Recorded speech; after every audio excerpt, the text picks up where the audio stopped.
brick because you can't throw a brick, it's too heavy. I do it because I have like a good memory, because I'm cognitively there. Action replays in magnified portion. The kidney has a very special place in the heart. Heard that Saudi Arabia and Russia will reproduce. When they gaze upon the Semites, not good. They don't like the gas. Illegal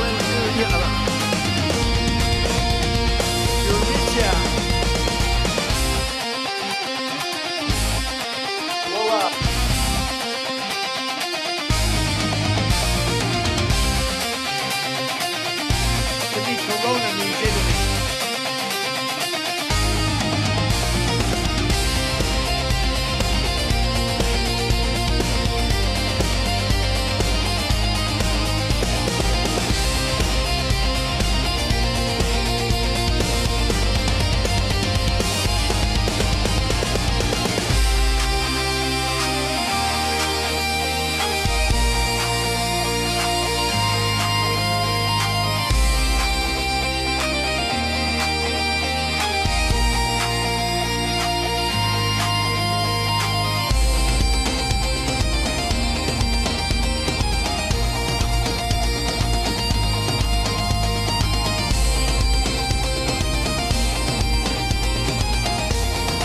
Check, 1, 2.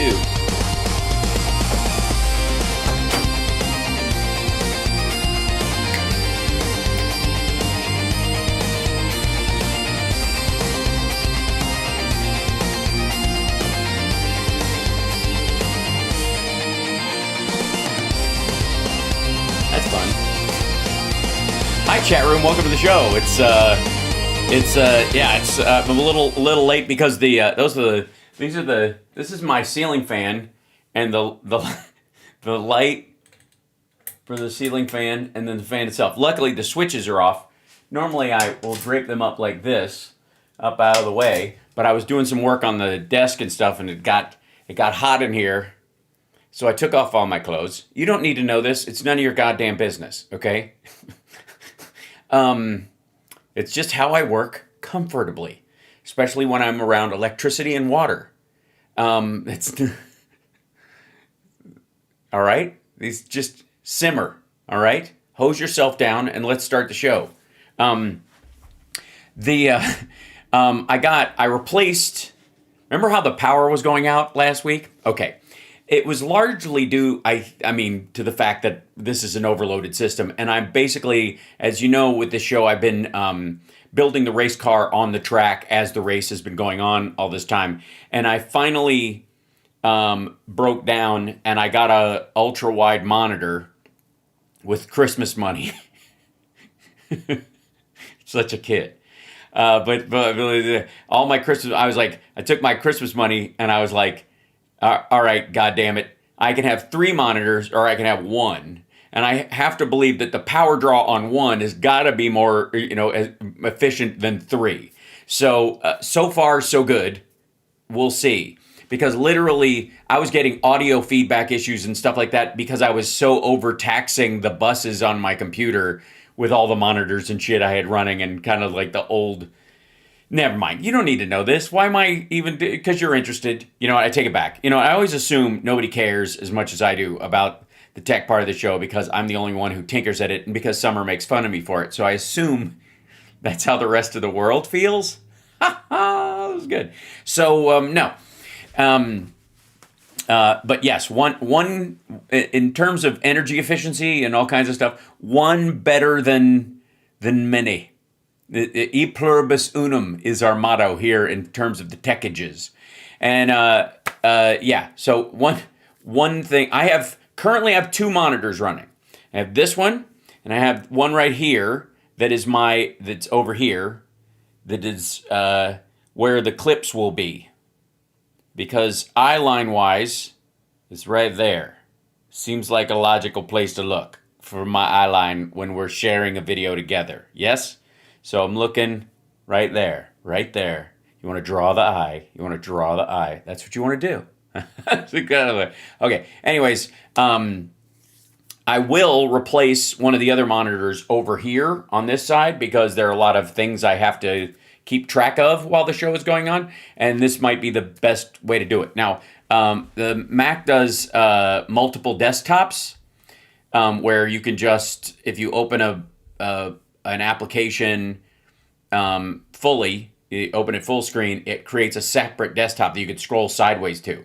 Really helpful, really useful. But the idea that I would have to scroll back and forth while I'm doing the show to keep track of something to go, oh, yes, I have audio, is a little maddening. So you don't need to know this. Run a dedicated double grounder 30 amp circuit to your bus. Oh, believe me, I upgraded the circuit that goes into this part of the basement anyways, and it still wasn't enough. You're absolutely right, though.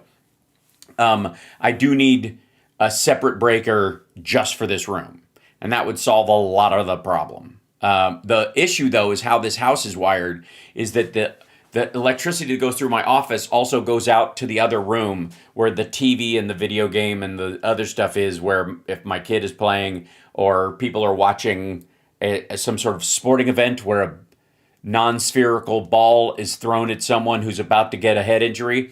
If they're doing that right on the other side of this wall, and I'm standing in darkness talking to myself, which, is the essence of chaos theory. So just a little heads up, and that's why I had dangly bits at the top of my screen at the beginning of the show. And scene. Thank you very much. Thank you very much. I'm so proud. Let's see if where's this, how do I not have just a regular applause sound effect? That's just dumb. All right, I'll work on it. Anyways, much love to Andrea and CSL and for coordinate the guests and the clips and the thingses and all that stuff, and Mark P for keeping people on board and with sharing the show and that kind of stuff, which bless you, and Carl and everybody else with a monkey wrench next to their thing on YouTube and whatever. Just subscribe is what I'm saying. Son of a bitch.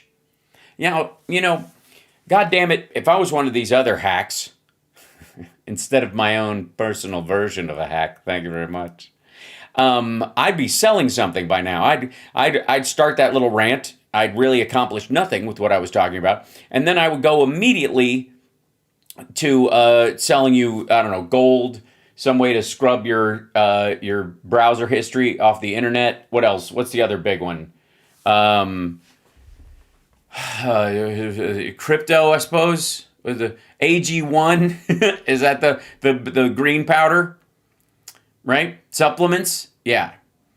Yes, the best online infotainment. Thank you very much. I believe that I am the best online infotainment, and you're the greatest chat room in the history of chat rooms. Ladies and gentlemen, can I just show you right now? Here's the ad. Here's the ad. This is the ad. Look at these wonderful people. They all think that being here is a valuable. Smidgen valuable. And they're... Yes, which is more valuable to me than ground news or any VPN, right? Or I don't know, what are they selling over at Alex Jones right now? Like dick pills with mercury in them? Who needs a heart erection when you can have one that's just oozes into any gap and just kind of lays there? Mercury dick pills. When your penis used to look like the Terminator T-1000, and now it looks like him when he's melted. All right, except not silver. So we'll get to this in a minute. Speaking of melting, shall we get to our first clip? Because you're watching Hal Sparks Megaworldwiide, and this is what I'm here to do. I'm here to help you get through this shit. All right, here we go. Right out of the gate. This is God damn it. I apologize. Right out of the gate, I should have... yeah, there it is. This business, thank you. A little nut warning. Oh, and on the... I don't even have to do it on the... let's see, grab this. For some reason, in this monitoring shit, it reshaped my... where my clips would be on the Instagram vertical. So I fixed that. That's good. And now I have to turn on, they need a nut warning as well. Because you guys, heads up, just, this is, it's particularly bad. He's got it folded. He's got it squeezed together in like a overlapping pinch. And it's fucking nauseating. I'm sorry. I feel like even just by doing this clip, I owe you an apology. So here we go. Let's dive right into this. This is him gaggling on Air Force One, and let's back this up. And this is, I think, is this the grabby one? I don't know. What a nice grouping this is. Yeah, right when he said grabby. Look what a nice grouping this is, which is exactly, I think, what he said to E. Jean Carroll. This is really nice. Look at this. What the fuck does that mean? A nice grouping? It's like, what was it? Young Frankenstein. Nice grouping. It's going to be very rough in about 10 minutes, so we'll have to go a little bit quickly. They just said very, very rough. Is that what they said? Rough. Is there a dog piloting the plane? Have they crossed your red line yet to trigger a response? I know they're starting to, it looks like, and there seem to be some people killed that aren't supposed to be killed. These are... I love that we're making that distinction now. You know, this is the end of his life. This is his proudest moment, is where he gets to decide who lives and who dies. I mean, really, that's the hill you want, you want to stand on at the end of your life and look down upon all of your accomplishments and go, well, I may have built some shitty buildings and helmed a fake business TV show that makes Shark Tank look like a sham wow ad and stuff like that. But at least when my brain was turning to tapioca, I got to decide who deserved to die. If you call them leaders, I don't know if they're leaders or just they rule through violence. Right, dictators, I think, is what they're called. You get used to the term. But we're looking at it very seriously. The military's looking at it. They rule through violence is the opposite of a leader. You're fucking kidding, right? There's an airplane shitter right next to you, and I guarantee, as much as you ask for it to be removed, it's still got a mirror in it. Just fucking hop in, dipshit. Yes, that's Caroline Leavitt right behind him. And we're looking... Or a small boy disguised as her. Some very strong options. We'll make a determination. Which options have you been briefed on? Are you meeting with senior officials? I'm going to tell you the... Are you meeting with your Am I senior going to officials? really... Are you asking me to say what will they do, where will we attack, when, and at what angle will we attack from? No, she's not.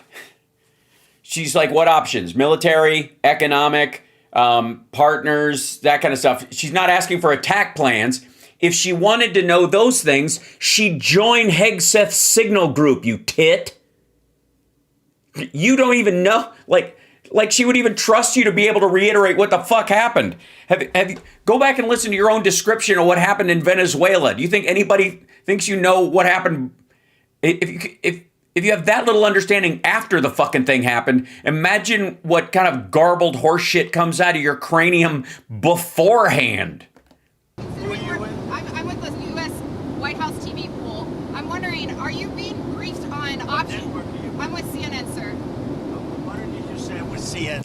Because she's also with the TV pools. She's pulling video, not just for CNN, but for everybody there. So they're going to get you on film for that part. Whoever this other camera person is not with her. So that's the other end. That's why she said both are true, asshole. She says I'm with... Because the Associated Press or Reuters often combines the work of other people. And in terms of the White House press pool, that she's on point for that kind of stuff. The White House pool. And I say, what? You would see... Yeah, they were all standing there. And they all heard it. You're with And they also all understand how it works. fake news. Because CNN is fake news. Well, how? I mean, I guess you're right in some ways. They're reporting what you're saying. So yeah, okay, all right. Look at that. A broken clock moment, ladies and gentlemen. I agree with Donald Trump. She asked her a question. She asked a question to him to get it on video, his answer, confirmed, right? And he says she's fake news because he knows he's going to lie.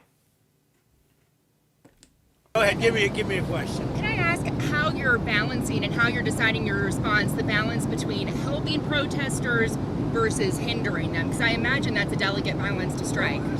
Obviously, she's talking about Iran and not America. I mean, some of the protesters were killed through the stampeding. I mean, there's so many of them. I love that he's trying to give the Iranian regime a break. Like, some people were just stomped on. I mean, I said I would attack if anybody got shot, and several were. They even used, I think, flamethrowers on some of them, or at some of them. I don't know if anybody was consumed in that. It's hard to get, clear images out of the place. But they're definitely murdering protesters in the streets. And notice how he's trying to, give dictators a break. And some were shot. Are we getting a full report? I'm getting an hourly report.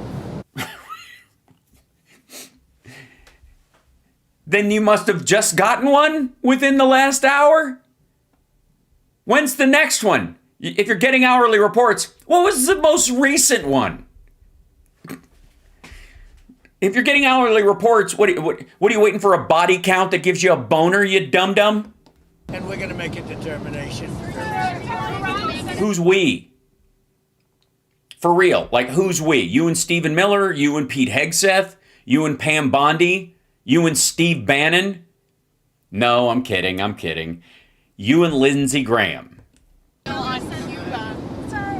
son of the disposed Shah and some military leaders are encouraging you to take action in Iran.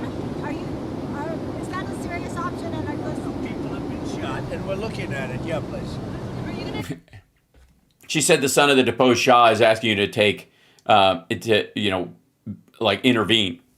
And he's like, people are getting shot and we're looking at it. And I have no doubt you're watching snuff films on a fucking loop like it's a game. The question is do people have to get shot for you to intervene, is essentially what I'm sorry, why am I even bothering? Go to Venezuela, or Secretary Rubio going to go to Venezuela anytime soon? Sure. Yeah, please go to Venezuela. We're doing well. Venezuela's... And stay there. You're the acting president. Shit, just go play in that fucking sandbox. working out well. We're working along really well with the leadership, and we'll see how it all works out. The leadership that doesn't currently exist or have any power whatsoever. The leadership. We're working really well with the leadership. Who's that? Marco. Are you ready to meet with Dulcie to go? At some point I'll meet. Yeah, she's been very good. Look, she asked us, could we take 50 million barrels of oil? And I said... No, she did not. She did not ask you if you could take it. Hey, while you're at it, thanks for getting Maduro and his wife, what a bitch, am I right, out of here. They have we've got some docks where we would like to just, bring in some American Wisconsin cheese, and but they're all blocked by oil tankers full of oil. You wouldn't mind? I mean, here's the keys. She asked. Get the fuck out of here. And by the way, thank you everyone who yelled polo in the chat room because I said Marco. You're going to do it again, aren't you? Yes, we can. It's $4.2 billion. And it's on its way right now to the United States. Yeah, based on what? Unrefined, it's worth that? How much is it worth if you just leave it in that state without converting it into anything? 1 billion? Is that the idea? Some imaginary thing? When will you meet with Machado this week? Looking for something to grab here because it's going to get rough, and I don't seem to be in a very... I think you did this to me. Okay, first of all, asshole, the walls are right here. Lean against one and put your hand up. Have you never pissed on an airplane before? Hey, all right, chat room. Gentlemen, how many of you have done the forehead lean while pissing on an airplane? Not on You know what I mean? Not on the actual airplane. Inside the airplane, going through the where you lean up against the wall like that, and you put your head against it while you're being so that it right. You just sit down. Unless I have time to put paper and without banging all over the place, no. But if I can do that, I can stagger my legs, fighting stance basically, and lean your head and press your head against the wall, the lean wall right here. Yep. And then you got you got free hands to do whatever you need. And some of us need both. I'm just saying. Just saying. Hold on. Where there's absolutely nothing to grab. Mr. President. So I'm looking for something to grab, and it's not going to be Caroline. Ew. Fuck you, dude. Ew. Why you don't like returning to the scene of the crime? Mr. President, oil companies make commitments to you, sir? Have any oil companies made commitments to the United States after... Hey, look at that. He finally realized that as an adult human male, his wingspan is wide enough to... it's so stupid. On Friday, sir? Have Exxon, No, I don't want to say. No, I didn't like Exxon's response. We have someone... Yeah, it was too realistic. And I'd probably... They're the only company that's actually been in there for like the last, 8 years, 10 years. Trying to keep Exxon out. I didn't like their response. You're going to keep them out after they went, we don't want in? Wow, how are you going to manage that?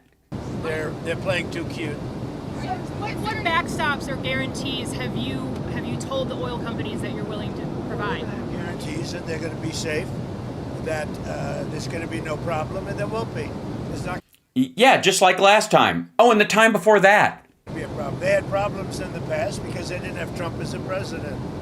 Well, they're not going to have Trump as a president forever. Shit, I don't even think you're going to make it to 2028. So what the fuck happens then, stupid? They had stupid people. Also, what made them stupid? The fact that they didn't want to pay the oil companies to do exploratory drilling in a country that has nothing but like sulfurized, gooey, fucking sour, crude tar to pull out of the ground that's harder to process than Canadian shale oil? makes a deal? What kind of deal are you looking for from Cuba? What kind of deal are you looking for from Cuba? You're going to find out pretty soon. We're talking to Cuba, and you'll find out pretty soon. And one of the things I want taken care Talking about what? You're talking at them.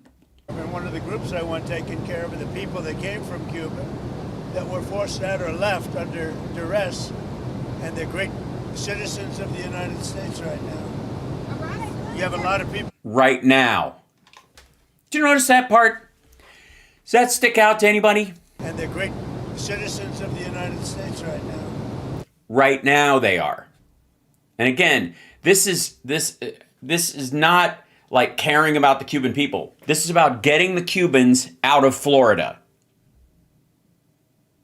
This is the great migration reversal. South American and Latin American people being sent back to their own countries. That's what this is about.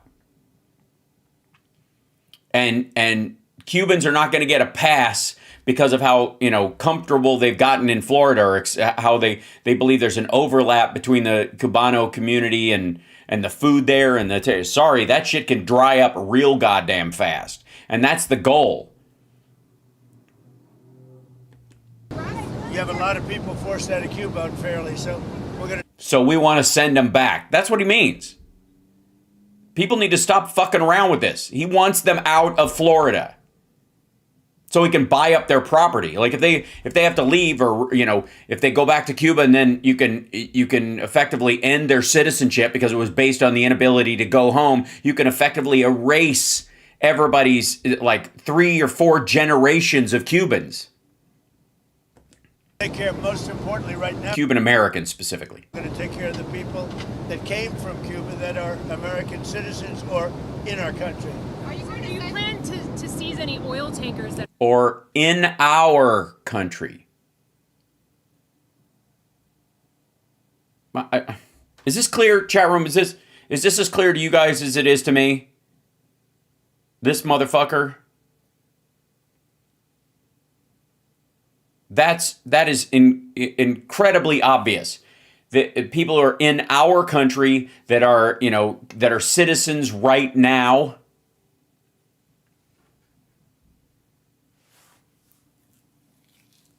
Yeah, clearly. Also, a good portion of Cubans consider themselves white. So it's like he just doesn't like. Well, I mean, I don't think he believes it. Maybe that's it. Headed to Cuba.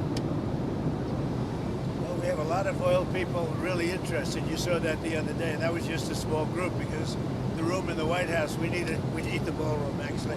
What the fuck? It's like he's selling crime shares or something. There wasn't enough room in that fucking U-shaped banquet table that everybody was sitting at. It was like a rally. You had like 1,000 oil execs outside banging on the door to get in. Get the fuck out of here. No, they weren't. They were not. We could have filled up the ballroom practically. We have so many people. With who? Certainly not decision makers. What did you want? Like, I bet you anything they wanted a bunch of oil rig dudes from Louisiana or Texas to stand around acting like, I can't wait to fly down there and get some of that Venezuelan pussy and start sticking another straw in the ground and drink their milkshake. That's what he needed the ballroom for, so they could do these like bro press events or whatever the fuck. Go in for oil. So you saw some great companies. Are you going to send Starlink to Iran, sir, to help the people in the ground with the internet blackout for more than 72 hours? We're going to be talking about that. We may get the internet going, if that's possible. Are you talking to Musk We about may it? speak to Elon, because as you know, he's very good at that kind of thing. He's got a very... He's great at internet. He's so good. Elon, he's so good at internet thing like that. good company. So we may speak to Elon Musk. And oh, that Elon. I'm sorry. I just thought yeah, sorry. I thought you were talking to that Elon Wykowski. Nice guy, but I don't know that he went to DeVry, so. in fact, I'm going to call him as soon as I'm finished with you. Because you just got the idea from them. This is policy being made, ladies and gentlemen. This is how it's made. In Trump's White House, a reporter suggests something to him, and he's like, "Oh yeah, we're already doing that." And then he goes, "Do that." But we didn't have that idea. While everybody else is going, I don't know, it seems reasonable, right? That or Kuiper or fucking DirecTV, I don't know, airdrop some shit in there so people can communicate. Although they don't need it. Specifically, Iran said that they would consider military and commercial bases as legitimate targets if you struck. Are you concerned about... If they do that, we'll consider things targets they wouldn't believe. If they do that... I think they would believe everything. I mean, that's the difference between like religious fanatics who look forward to the afterlife versus hedonistic pedophiles like him who can't imagine life will go on after they die. Hit them at levels that they've never been hit before. And they won't... So, yeah, I guess the difference is it'll be just like when the B-2s hit, except it'll be on women and children. That's what he means. Believe it. I have options that are so strong. So, I mean, if they did that, it'll be met with a very, very powerful force. Do you think Iran takes your threats seriously? I think so. Don't you think so, CNN? Don't you think so? Wouldn't you say that they probably do at this point? No. No, they even after the hit on the nuclear facilities, you hit 3 out of 7 of their sites. So no, they don't think you're there to finish the job. They probably think you're still in Russia's fucking back pocket. Or front pocket, I suppose, like a roll of warm lifesavers. After going through it for years with me, being hit, Soleimani, al-Baghdadi, the Iran nuclear threat wiped out. Not wiped out. Think, and then you just had Venezuela. Don't you think, she says, CNN, do you think they take your threat seriously? Wouldn't you say they do after all? No, because they keep saying the same shit. If they took them seriously, wouldn't they quell their rhetoric? At least a little? The things we've done. What a stupid question. Are you coordinating with allies on the response to Iran? I am. We're calling them. We've got phone calls, put calls in with them. President, when will you meet with Maria Corina Machado? Colorado this week. Who's she again? No, I hear Tuesday or Wednesday. I look forward to that. Have you named your board of peace for Gaza yet? Where do those plans We have stand? a board of peace that's being formed, but essentially it's the most important leaders of the most important nations. All nations, but the most important. Apparently, every country in the world, their leader is on this board of peace, whether they want to or not, whether they know it or not, whether. But I'm the chairman of it, but I haven't really done any work on it because that's not what the chairman does. The secretary of dipshittery takes care of that. Who's that? Is it Hegseth? Take the most Jared? important leaders and nations. That's who the board of peace is going to be. Everybody wants to be on it. Well, then how come they're not talking about it at all? One group taking your threat seriously is one area taking your threat. The New York Post. New York Post treats me semi-fairly. So go ahead. One group taking your threats very seriously is Greenland. Are you still thinking of military action there, or is there anything they can? Where? Military. Greenland. Greenland. Is there anything? Everybody else seems to be okay hearing this, but he's getting deafer by the day. Can offer you for a deal? If we don't take Greenland, Russia or China will.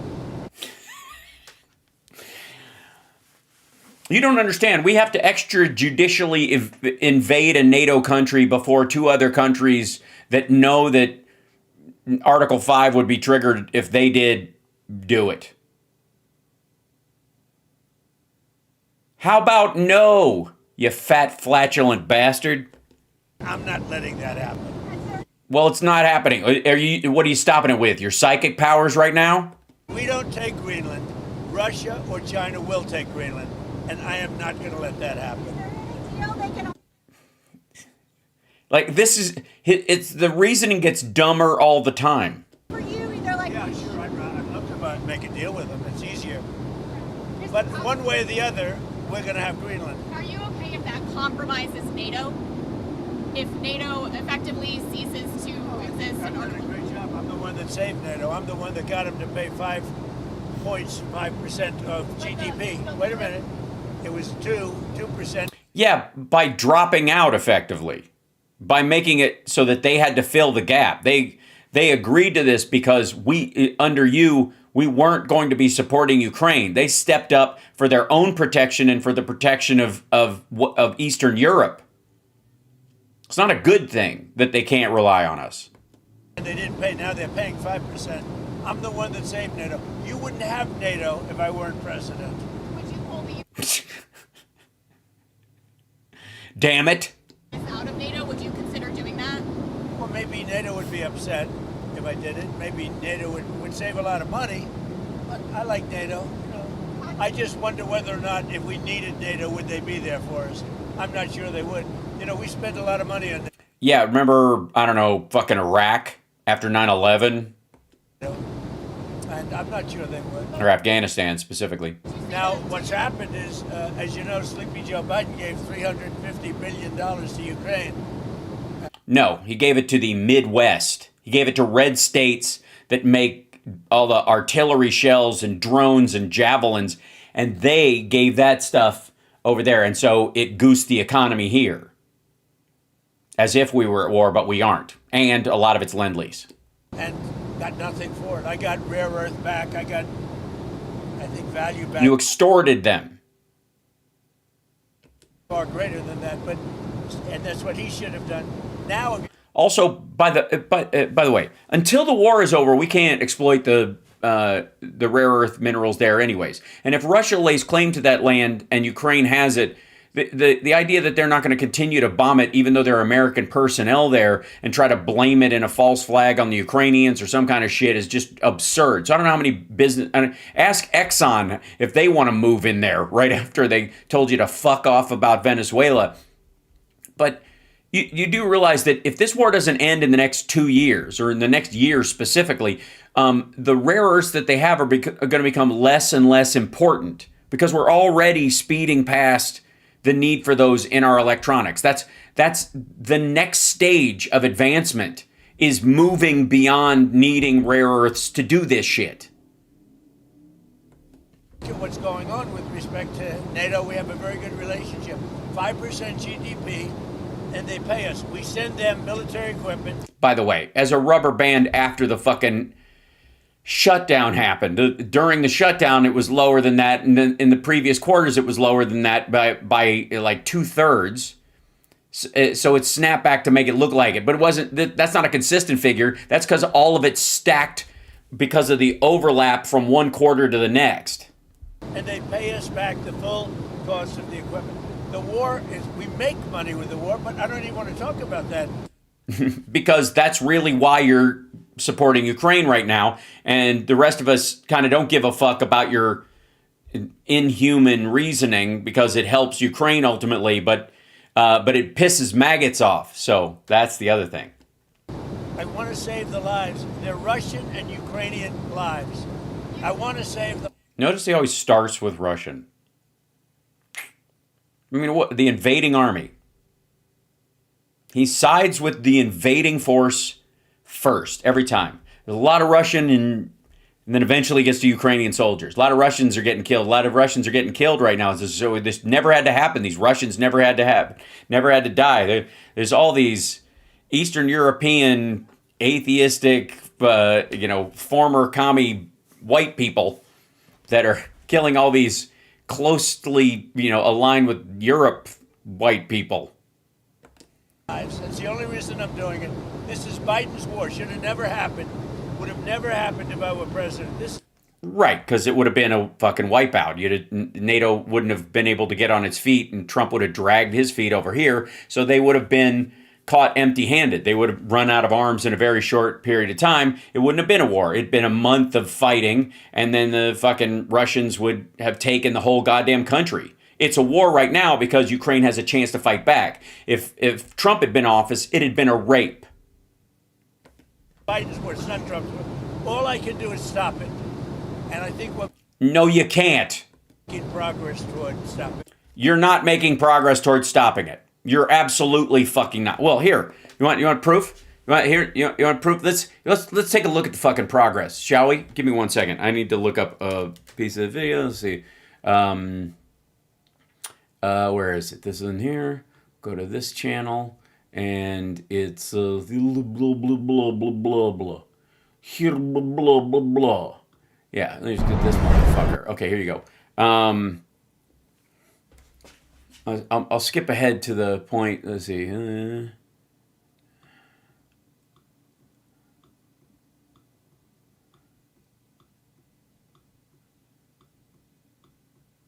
Let's see.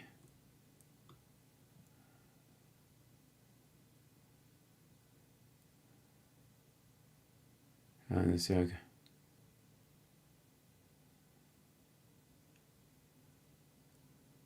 Trying to find the moment in it when he says this. Okay, here it goes, around here. But our near abroad is very important to us. For us, what's happening in Armenia is a lot more painful. That's what's happening than what is happening in Venezuela. Losing Armenia is a gigantic problem. Problems in our Asia, Middle Asia, Central Asia, as they call it. This can be a gigantic problem for us. We should formulate our aims and goals very clearly. We have to explain that the games are over. We couldn't care less about international laws or rules. If we had to start our special military operation on the territory of Ukraine in the interests of our national security, based on the same considerations, why can't we start other special military operations in other parts of our zone of influence? Maybe we should formulate our national doctrine and clearly define our zone of influence.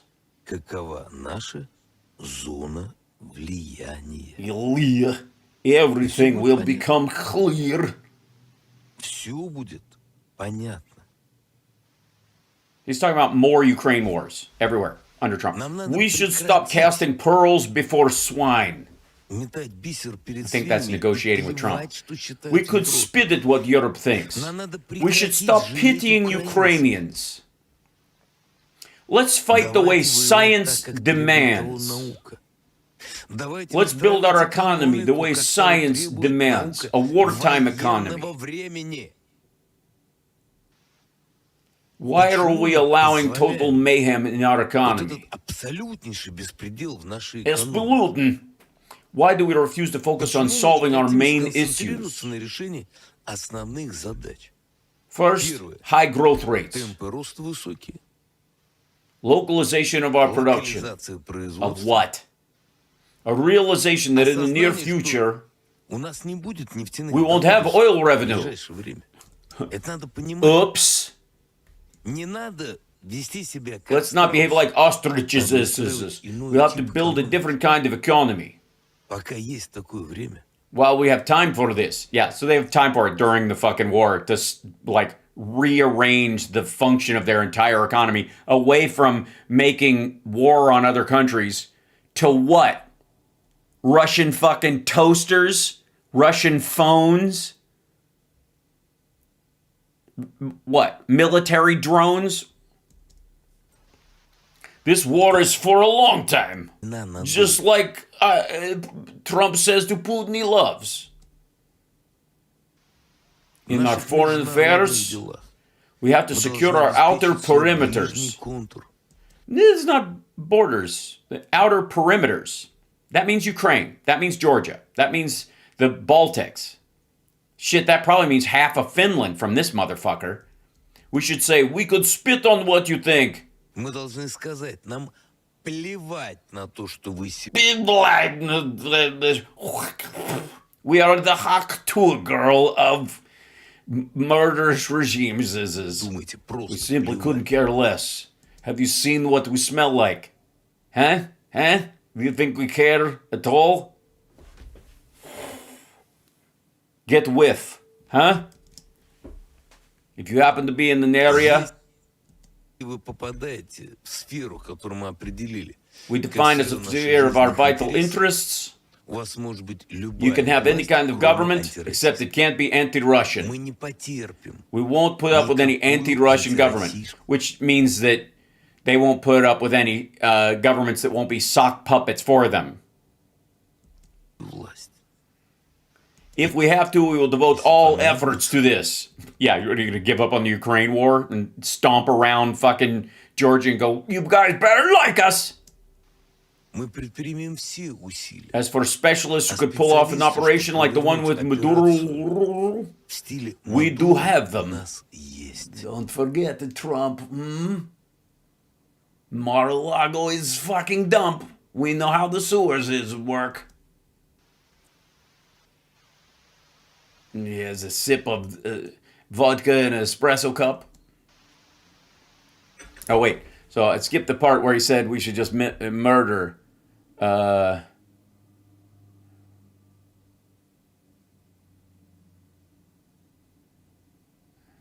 see. This is where he bitches about us. And you can't fight. Okay, here it is. I think this might be. Trying to analyze the first 10 days of this year. Here is what we see. The royal we. I understand why Donald Trump said, pull my finger. But I was told. It's because he learned during his first term, although I was told, I think he's referencing like that Trump thinks that Putin was going to help him in the war. That he can't say the Russians are telling the truth, but his intelligence agency, the CIA, is lying. The CIA cannot tell the truth. Gee, I wonder where Tucker Carlson gets his talking points from. Any idea? Is anybody? I've been looking around. I've been scouring the internet, and I can't think of what's the origin of every fucking thing that Tucker Carlson says? I can't. I'll keep looking, but you guys keep an eye out for me, will you? Because one of the American experts is behind the strike on our president's residence. So, by the way, they don't think the Ukrainians struck Putin's house, an attack that never fucking happened. They think the CIA was behind it, or Trump struck his house, or somebody struck his house without permission from Trump, whatever the fuck that means. Trump is playing the political games. By the way, we aren't helping him. We aren't helping him at all. He's not our agent. Yeah, we know you're not helping him. You're using him. Interesting dodge. By the way, he might want our help, but we're not going to give it, because you don't give me a reach around. You don't expect me to lean down and flick your balls. We don't have to help him, but we have to consider our national interests. Yes. For example, defending Maduro are in our national interest. Bullets. I don't know. Gee, it's almost like he's quoting Tucker Carlson. Or now, maybe this is Glenn Beck now. I don't know shit about shit, but we should show up and defend our national interests. But we can't defend them on a level of discussions. If you don't have the sufficient ocean fleet. Oh, this is him bitching about the fucking ships that are pretending to be Russian, so we have to save them, and then we've got to go over there and get them, and whatever. It's like so convoluted and stuff. As soon as how can we defend it? Do we have time to drop our Marines there? No. Do they quickly paint their flag on, and we're supposed to go rescue them? And I mean, they really are Russian ships, but what the fuck? We create and this makes a Russian ship for the rest of the world. Why are we doing this? This is why Americans said these ships are pretending to be Russian. Can we defend it? The Americans took it. On the right, no. Is it piracy? It absolutely is. If it's not yours, you don't lay claim to it. It's not fucking piracy, dipshit. Okay, let's strike with the missiles. And this is his solution to the Russian flagships that America has taken. This is very Russian. This is amazing. Here's their solution. Okay, time for conversation is over. If we say this is our vessel, fine. Then let's strike it with a missile so no one can have it. Hey, fuckhead, you do realize there's a Russian crew on these goddamn boats, right? Are you gonna give them a fucking heads up? That's it. If it's our boat, let's just fucking blow it up rather than let them have it. You know, big oil spill, bunch of dead Russians. I mean, and then we'll call it a good day at work, high five each other, and hit it hard on Monday. What the shit?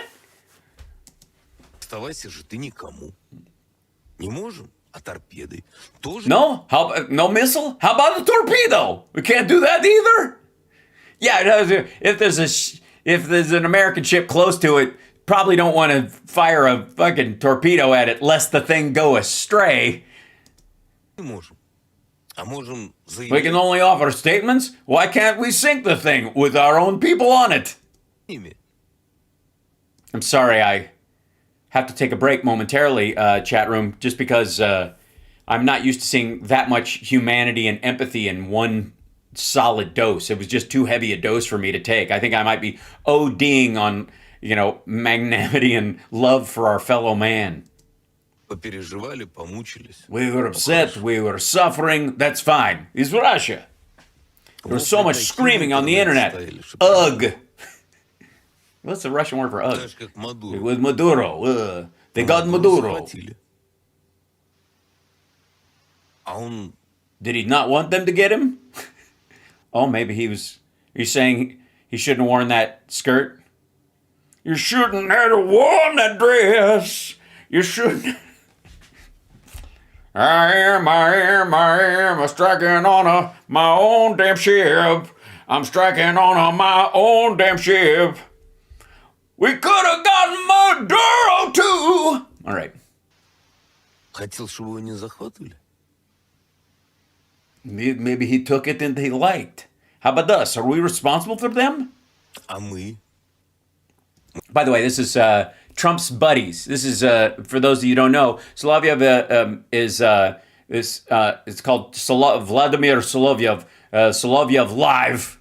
He's also the host of 60 Minutes with this other propaganda woman. But this is state media in Russia. This is paid for by Vladimir Putin. This is just like RT in the United States, and therefore Lee Camp's Rent for years.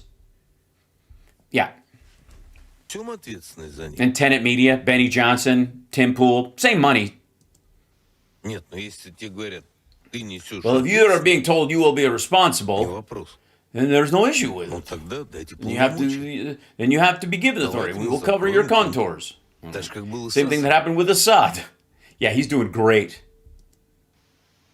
Iran. Иран. Iran. That's how they thought shit would be going. Trump gets in, man. We're gonna have it so. Iran. Ну, очевидно, что они Иран будут They'll obviously keep destabilizing Iran till the end. Yeah, that's what we're doing. It's not that the entire populace is basically under 30 and is tired of this shit until there is a bloodbath. Why does it have to be a bloodbath? Why does it have to even be destabilized? What if it just flips over? I mean, the vast majority of the people there would rather have a European-style government anyway, so what is it? Кровавой бойни. И американцы Americans will carry out the strike. ясно, что Clearly they will use the same technique on us, and that's the other thing. So this is what they're also selling in Russia, is that the Maduro thing and the strikes on Iran, Russia's next. So this excuses anything they want to fucking do, even though Trump wouldn't dare, because I'm pretty sure they have a copy of all the Epstein files. они будут точно такие же технологии использовать у нас. They're using the economy to destabilize. They're using the fact that we don't make shit and we don't know how to make shit to keep us from making shit. Whew. The regime of sanctions, then they beckon to come Потом closer. поманили, расслабили. As soon as you relax, they strike again. Бешено. But, sorry, you relaxed? Hey, dipshit, don't relax. Insane inflation, everything is in a spin. I thought, didn't Scott Ritter and Jimmy Dore and those motherfuckers and Kurt Metzger tell us that Russia's just kicking ass and taking names? Didn't Tucker Carlson just go over there and walk around a grocery store and tell us how sweet they got it over there and how they're so awesome, we need them to survive? Закрутилось. Crazy unemployment. Безработица. It's not that crazy. It kind of makes sense. This is what happens when you kill all your workers. You round people up from your gas refineries and then you send them to war with a fucking piece of plywood cut out to look like an AK-47 and strap a fucking anti-tank mine to their chest and tell them to run. I'm not kidding, by the way, although they use that. By the way, that's what they do to African soldiers that have been recruited, and wink, wink, recruited, rounded up to fight for Russia. They strap an anti-tank mine to their chest, and then they tell them to run forward on the battlefield, and if they come back, they'll kill them. So they just, basically the idea is that they run until they're shot, and then they fall forward, and they're a human bomb. But, again, tell me again how America is the most racist fucking place on the planet, even though half of us voted for a black woman for president last time and voted for a plurality, a majority of us voted for a black man a few years ago. So, but yeah, sorry, Russia. Tell me how we're the ones that are fuck ups. By the way, the reason even the killings that we have here by ICE are news is because they're not normal and we don't want them to be normal. Shit like that happens all the time in Russia. They don't give a fuck. Fragmented movements, there you have it. I figured it all out, all by myself. And don't take anything from the fact that I'm wearing a fucking parka in the studio. It isn't because the power's been out. We had to turn off the heat so I can have all these stupid fucking lights. Here are all my awards for being Russian Putin ballsucker of the year 3 years running. I wish it was the same award shape every year, but makes it look like I've won a lot more than I have, I guess. Based on what's going on in the world. Let me check my iPad my ThinkPad made by Lenovo. Just given to me by a Chinese delegate. What's important for us? No Oz experts on their couches or in their fucking chairs wearing parkas in studio talking into microphones with a backdrop wall that looks like something that Alex Jones would see and go, it's a bit much. Whew. With endless hand-wringing like the bitches. Not all this whining on the internet that infuriates me. What the fuck do you think you've been doing for 15 minutes, you prick? You bitches. The world clearly defined itself. There's America that says, this is mine. All right, did I miss the part where he said kill a bunch, just keep killing? Then there's hysteria. Then there are comparisons. Using the phrasing of Vladimir Lenin, let's carefully take a look. We have to find the weakest link. By grabbing it, unravel it first. A war is underway. Maybe this is it. I didn't trust that it was in the beginning. It's hard because Ukraine is a giant country and we are a tiny little piece of shit country with an economy smaller than Italy. And we were egregiously attacked and dragged into this war by our own paranoia. It's psychological. It's basically MK Ultra. They basically hypnotized us into attacking them. If we want to win in this war, here comes the peace talk. Here it comes. You ready? We have to formulate things clearly and concisely. We have to destroy the enemy. Not only its infrastructure. Yes, it's a civilian electrical grid. It's roads. It's bridges. It's sewer systems. It's ways of transporting food and supplies to human beings, especially during the winter. Not only that. Not only destroying power plants, which is necessary because those fuckers, they can charge up those drone batteries and feed their children. This is never going to end. Here it is. We have to physically kill more people, not soldiers. We have to physically kill. I think Trump, what was that Trump said about being closer to fucking the battle? What was it? He goes, sorry, that got me into this. All I can do is stop it. And I think we're making progress towards. Oh, yeah. All he can do is stop the war, and he thinks he's really making progress. Meanwhile, state news in Russia. We have to physically kill more people. Serious fucking as a heart attack over here. Hold on, let me open something up. Docs, and take this. And where is drawing thing? Advanced switcher, stats, vertical draw. Where did the draw go? Okay, and we go up here, docs, and then reopen draw. Where did it go? Okay, here it is. Yeah. So, I personally, let's see. There's a line. There we go. That this guy right here, if I may, is clearly what we're talking about. This business right here. This we have to physically kill more people. That's the. I need this brighter. I think I gotta come with a highlighter. That's what we need. Okay, clear this out. Oop, back up, you dipshit. I need to do it down here. There you go.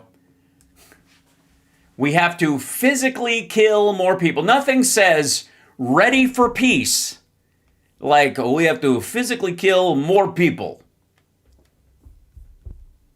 Remember what they say about a mission like this. Чем меньше знает, тем лучше. Убивать больше людей, чем Украина. Than the Ukrainians and their Western bosses can supply. И их западные хозяева могут поставлять на линию фронта. To the front lines. Нельзя We воевать can't fight на halfway. шишечки. You got to kill them in the crib. So that's chat room. Just to clarify, that's Trump's version of we're almost there. Hit the like, share the show. It's Hal Sparks Megaworldwiide. Please, it helps. It really does. Thumbs up. God knows the super chats are very, very useful. I'm gonna move this guy over here and put it up like down here. This guy, right? And stretch this. No, that won't work. Why does this not work here? I'll put this over. Maybe it goes over here.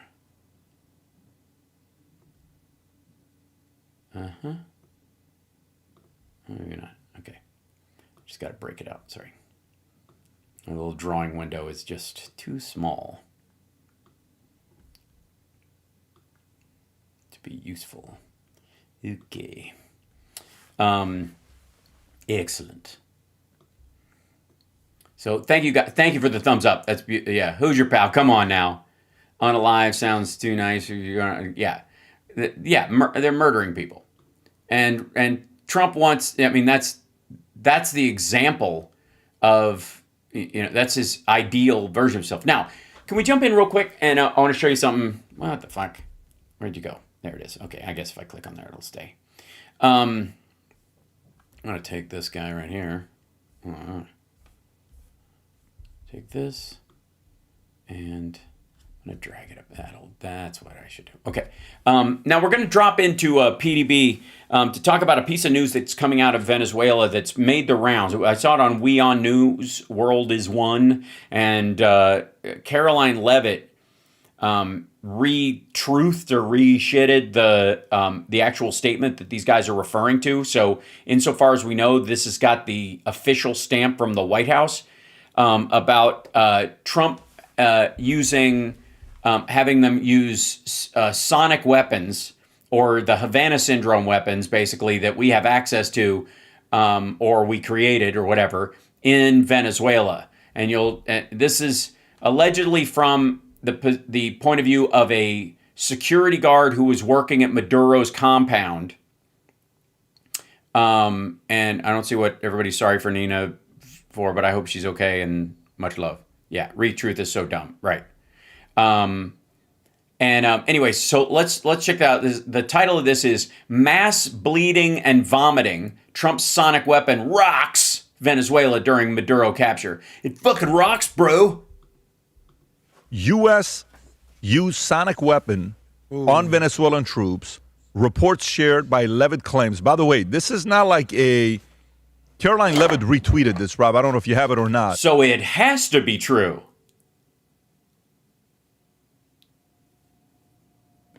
Do you have the clip on the bottom to play as well, or no, Rob? I do. Or is it just Rob? Do you have? But keep going. Stop. Keep going. Go back. Stop. Go. Keep going. Play that right there. No. Keep going. Stop. Rob, could you give me maybe? Do you think somebody could invent like an iPad or something that would hook up to this system that could be right here, so I could actually scroll it instead of sounding like a dipsh? No. Keep going. image? Tweet, but this is the entire tweet. I'll zoom Okay, in. can you zoom in, please? So I'm not trying to automate this Rob guy out of a job. I mean, he could always be Jamie's fill-in on Joe Rogan. Read this. So this account from a Venezuelan security guard loyal to Nicolas Maduro is absolutely chilling, and it explains a lot about why the tone across Latin America suddenly changed. Security guard, on the afternoon, on the day of the operation, we didn't hear anything coming. We were on guard, but suddenly all our radar systems shut down without any explanation. The next thing we saw were drones, a lot of drones flying over our positions. We didn't know how to react. Also, a couple of things. I whether this is true or not, this is what the White House wants people to think is true. And I want you to keep that in mind from this like written account and the fact that Caroline Leavitt retweeted this, okay? And so I am not predisposed to take this at its word. I am predisposed to call bullshit on it simply because it sounds like like, you're not William Wallace. He's 7 foot tall and shoots lightning bolts from his ass, right? That kind of stuff. It sounds like that. Now, does this technology exist? It absolutely does. Did we use it? Who can say? But they certainly want us to believe it was used and apparently scare other people, whether it's Putin or the Ayatollah or fucking Hezbollah or whoever, or the fishermen that live on Greenland. So what happened next? How was the main attack? Security guard. After those drones appeared, some helicopters arrived, but they were very few. I think barely 8 helicopters. From those helicopters, soldiers came down, but a very small number, maybe 20 men. But those men were technologically very advanced. They didn't look like anything we fought against before. And yes, clearly robots. The battle began? Yes, but it was a massacre. We were hundreds, but we had no chance. This sounds like something that, like, Stephen Miller would have written for Trump to say about the attack. Like, it sounds like it's the inverse. They just flipped the pronouns. They were shooting with such precision and speed, it seemed like each soldier was firing 300 rounds per minute. We couldn't do anything. And your weapons, did they help? No help at all, because it wasn't just the weapons. At one point, they launched something, I don't know how to describe it. It was like a very intense sound wave. It's so funny. I laughed just hearing about it. Suddenly, I felt like my head was exploding from the... Which is hilarious. Inside. Mm-hmm. We all started bleeding from the nose. Which is, I mean, come on. This is the punchline. Some were vomiting blood. This gets funnier by the second, doesn't it? You can see why he started laughing just at this part. Fell to the ground, unable to move. And your comrades, did they manage to resist? Not at all. Those 20 men, without a single casualty, killed hundreds of us. See what I mean? It sounds like it was written by the White House. We had no way to compete with their technology, with their weapons. I swear, I've never seen anything like it. We couldn't even stand up after that sonic weapon or whatever it was. So do you think the rest of the region should think twice before confronting the Americans? Without a doubt. I'm sending... Jesus Christ. It's like he's a paid spokesman. Warning to anyone who thinks they can fight the United States. They have no idea that what they're capable of. After what I saw, I never want to be on the other side of that again. They're not to be messed with. Oh, God, it's just such bullshit.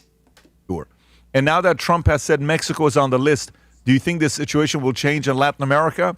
Definitely. Everyone is already talking about this, and no one wants to go through what we went through. Now everyone is thinking twice. What happened here is going to change a lot of things, not just in Venezuela, but throughout the region.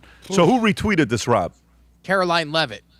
Yeah, because she wrote that and she said, write this. She's put it in ChatGPT and she said, write this as if it comes from somebody who's experiencing this from the other side. And then we'll release this dialogue, just, to reporter. Who is this guy that's being interviewed? Who is this person? He's a soldier in Venezuela. Apparently, it says security guard, so he must be. No one would make something like that up. Okay, he's a security guard. Yeah. Now, can you go to Snopes and look at below the tweet to see if there's any Grok questions, credibility? Can we read that real quick, if you can do that? Because I'm trying to, you know what this sounds like to me a little bit? Bullshit? Sounds like bullshit. Sounds like a lot of fucking bullshit. Let me tell you what it sounds like, respectfully. Bullshit. What it sounds like. It does. What's the word I'm looking for? It keeps losing me. It's bullshit. That's what it is. I was trying to think of in general. You know what I mean? All right. So it sounds like the go right there. It does sound like sounds a lot like the plasma fusion population. This account is gripping. Does it imagine U.S. American? What does it exist? Tell us about plasma fusion propulsion. He's making fun of her, you dumbass. It's like, tell us about cold fusion. Tell us about how those, like, and did Maduro give up the 3 magic beans? Is this verified? Did somebody ask Grok if this is verified? Why don't you ask if it's verified, dum-dum? I think the press secretary has some validity, especially from the White House. Some? Ask her an Epstein question. Go back, Rock. I'm see if anybody tagged Grok. No, Rob, go back to the tweet. Yeah. Go back, go down, go up, go up, go up, go down, go down, go down. Why don't you just fucking, oh, god damn it. Let's see, what do we do? Let's go to, let's see. Yeah, hold on 1 second, chat. We'll go to, let's see. Is it true the U.S. used a sonic weapon on the Venezuelan Venezuelan mission to abduct Maduro? I mean, let's see. What a wild question, straight out of summer blockbuster script, right? Sonic weapons, abductions, international drama. Looks like so. Here's the fun and functional scoop on the thing. Yes, there are widespread claims that U.S. deployed some kind of powerful sonic for acoustic or directed energy weapon during the January 3rd raid that captured Nicolas Maduro. A viral witness account, supposedly from a Venezuelan security guard who was there. But here's the kind and conscientious reality check. The U.S. government, White House, has not officially confirmed using any sonic weapon. No on-the-record statement saying, yep, we blasted them with sound beams. Official reports focus on drones, electronic jamming, precision airstrikes, helicopters, overwhelming tech superiority. But the sonic part stays in the realm of the viral witness story, which some folks are calling plausible propaganda. Wow, that's a phrase. Plausible propaganda. Exaggeration or even cover for blast shockwaves from explosions. It's juicy, it's dramatic. What do you mean?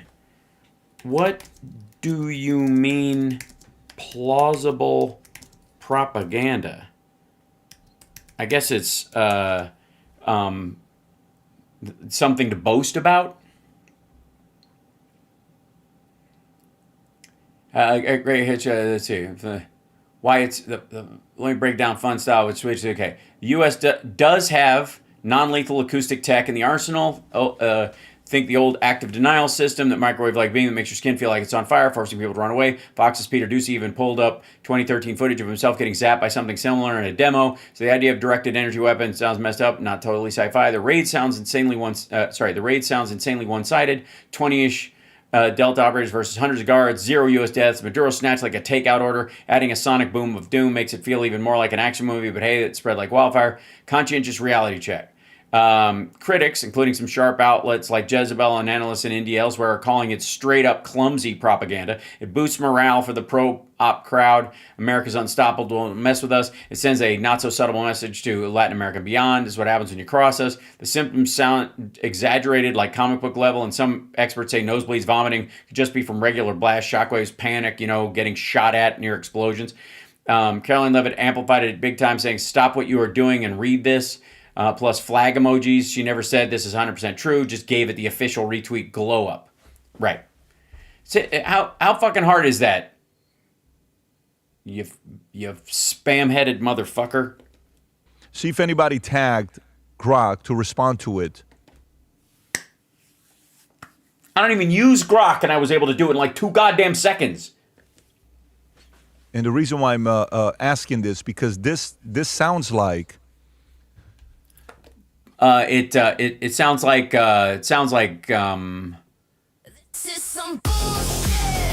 yeah. I'll just say it. I mean, if you want to create a narrative to put the fear in Mexico, Iran, and everybody else, it would have been written exactly like that. Yes. Bullshit. It would be propaganda. It'd be fear mongering. It almost sounds like the exchange between that transgender shooter with his furry boyfriend that he. Oh right, because you guys all believe that's fake. We're still missing. Where it was perfectly written out. Looking at the description there, the same thing happens to me when I watch The View. So it's. Let me see this. Go. Is this so? That's rock solid. Yeah, that's where you would go. It's actually what happens when anybody's downwind from Trump's diaper. So, I mean, maybe he was there. Read this. Pushes version of Maduro, Venezuela dealing with absolute resolve. Delta Force could jump from the nose, radars, helicopters. unable to move. Yeah, this aligns with confirmed reports from sources like CSIS, booking Cyber Command, disruption of Venezuelan communication and power, while Space Force provided real-time guidance to neutralize Russian S-300 and Chinese JY-27A systems before they fired. The viral narrative fuels regional deterrence discussions. Yeah, this is the part that matters. Going Trump's Mexico warnings, but draw skepticism as potential propaganda amid unverified elements like the sonic wave cause. Okay, so yeah, bail out right when it starts pointing out that it's bullshit. Do I think this technology exists? You know, we spoke to a Delta guy just this morning. Oh, weird. And you know what he said? He says they've been working on this for 15 years. Oh, yeah. And this actually exists. It's not like it doesn't exist. But thanks, Obama. Do I also read this tweet in a way where it's a perfectly written FAFO, tweet? Yeah. Like if you want to, F around and find out? Yes. You mean, is it written like a shitty episode of Airwolf? It reads that way as well. Vinny, your thoughts on this? It's crazy. I shot a sketch because I was making fun of it. And Tom, it's so funny because I involved the View as well. This has been reported in 2016. Did you guys ever hear Havana Syndrome, Tom? Yeah. Yes. Yep. U.S. diplomats, intelligence officers, and military personnel. So he made fun of our own diplomats who were allegedly harmed by the Havana Syndrome, which, by the way, sounds a lot like what happened to Biden on debate night. He was feeling fine early in the day, and then they specifically chose where they would stand. And you can aim that thing to a section of a room even. Just saying, just throwing that out there. But anyways, he made fun of the people who were affected by it, made a joke sketch about it. And now he thinks it's real. And wait for it, I'm going to guess he thinks that it wasn't a Russians or Chinese trying out their version of the weapon, but that we tried it out on our own people in Cuba. And family members that were abroad, overseas, reported sudden neurological symptoms like head pressure, dizziness, vomiting, ringing of the ears, cognitive issues, falling to the floor, vomiting, throwing up. And the first cases appeared vomiting and throwing up? Havana, Cuba, and later reports in China. And puking. I heard that there was some puking. Not as much. There was more throwing up and then followed by vomiting at about 27%. Europe and elsewhere. So there was some horking as well, but I think that was just anecdotal. You know what I mean? Like, because some of it can't be tied to, there was, and two guys were praying to the porcelain god, but that's entirely their religion. So, and again, what was it? I don't want to be that guy, but was it? You're never gonna not be that guy. Also, two people blew chunks, but I think that was a bad empanada. What was the bomb? The guy that created the bomb, where America was like, "Well, we got to Oppenheimer, the nuke, test it out, so we have to drop the bomb." Einstein? No, it wasn't Einstein. Yeah, it was Einstein. It was the bomb, like having a weapon and you nuclear don't get bomb, to use the atom it. bomb? Where was it? Hiroshima, Oppenheimer's bomb. Okay, yeah. They're basically saying if you have it, you got to test it and you got to use it. So what better of an opportunity where you don't want to freaking do a mass casualty? You just send this freaking beam at people and they throw up. Yeah, your own people. What better opportunity? Gee whiz. Bomb instead of killing, a bunch of people. So, do I think the U.S. is using hypersonic weapons to destroy our enemy? Yeah, I do. Why wouldn't we? I mean, Rob, if you could put that wouldn't be hypersonic. That would be just sonic. You might call it subsonic because you feel the wave, but you don't necessarily hear it. Dum. But it's not hypersonic. That's a fucking missile. But the U.S. spends on defensive. Hypersonic relates to how fast it travels, not the content of the thing. You don't think hypersonic missiles are actually like rock bombs where they land and start playing For Whom the Bell Tolls, do you? This is... Which would be cool, for the record. I'm not even sure if these are updated figures, if you have that, Rob. We spend more than the next 10 countries combined. The type of stuff that we... I love how these assholes are like just waking up to like, do you believe this? Yeah, motherfucker, it's what we've been saying for decades. What are you, drunk? Not the world ain't ready for. So this random security guard in Venezuela who's throwing up, can't hear anything. Oh my God, do I think that happened to him? Yeah. I think there's going to be more stories like this. By the way. Yeah, because anytime, and let me, just for the record, this is the official peanut butter dickhead policy. They want you to know that this is how the world works. Even though they view themselves all as maggot conservatives or whatever, they all believe, especially this dude, that anytime the government spends money, they make something effective and useful and there's no waste. And that if they spend enough money, eventually we're going to have fucking laser weapons and tractor beams. We, in America today, we use things like this to dissipate crowds. No, we do not. Get people to stop protesting and stop the... No, we do not. Chaos all the time. You ever been in a movie theater when the fire alarm goes off? You think you're going to stay watching the movie? That's not a sonic weapon, dummy. That's a warning sound. A nightclub once in Miami, shocker. I know. These guys were fighting. People were like, what are we going to do? I'm there at the owner's table. He goes, that's it. I'm pulling the fire alarm. Wow, wow. Everyone was like, get the hell out of here. Yeah, by choice. They could still stand there. They weren't going to, if they stood in the room, they weren't going to just, because they thought the fucking place was on fire, stupid, not because they started vomiting blood. How, what? So, you don't have to. So that's a sonic weapon. You know what I mean? You know, sometimes we use chemical weapons, like, you know, when he walks into a room and exhales and everybody goes, God damn, and they leave, that's basically, I mean, what's the difference between that and sarin? People, you don't have to shoot people. Sometimes this is you can control all. Even Peanut Butter Dickhead is like, yeah, this is, hearing something and leaving is different than being driven away by the sound in an uncontrollable way, stupid. This is a different, and there's no fight back. This is a different level we're talking about. Let me go to Tom because this was Tom's story. Yeah, it is. Like, let me give you an example. If I came into a room with a handful of bullets and I started throwing them at people, right? And they were a little nervy about the idea that, you know, if this guy's throwing bullets, imagine what's next. This might just be a warning. This is his idea of a warning shot, or this dude's fucking crazy, or what if these are, you know, what if you don't know anything about them and like one of them strikes something and goes off and everybody will just leave.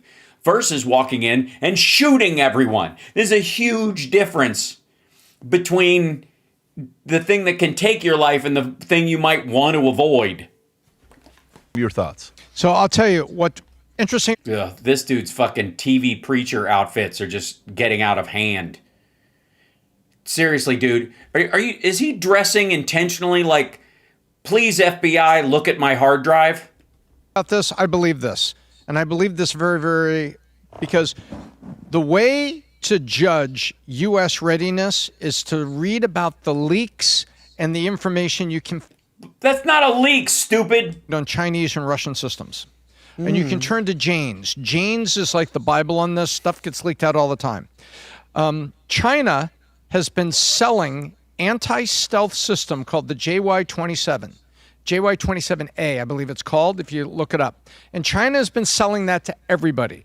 They sold it to Pakistan, of all people, so they could use it in the northern provinces when they in India get into it. Because, you know, the Paks in India, they go... Yeah, and by the way, it worked great the last time.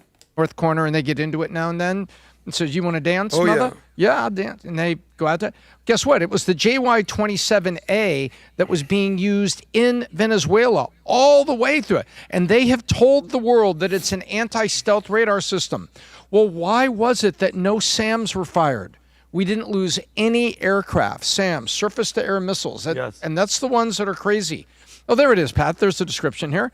Yep, it's a very high-frequency... Because it's a piece of shit. It's an active phase, blah, blah, blah. These motherfuckers.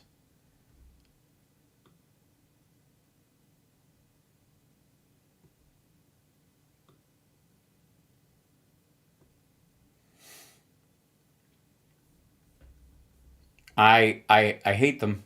I hate them. I try not to hate my fellow man, but son of a bitch. Sold to countries including, there it is, Venezuela and Pakistan, designed to provide long-range early warning to against fifth-generation jets like the F-22 and F-35 that both happen to be made by us. Yeah, but just because they can see something doesn't mean they can shoot it out of the fucking air.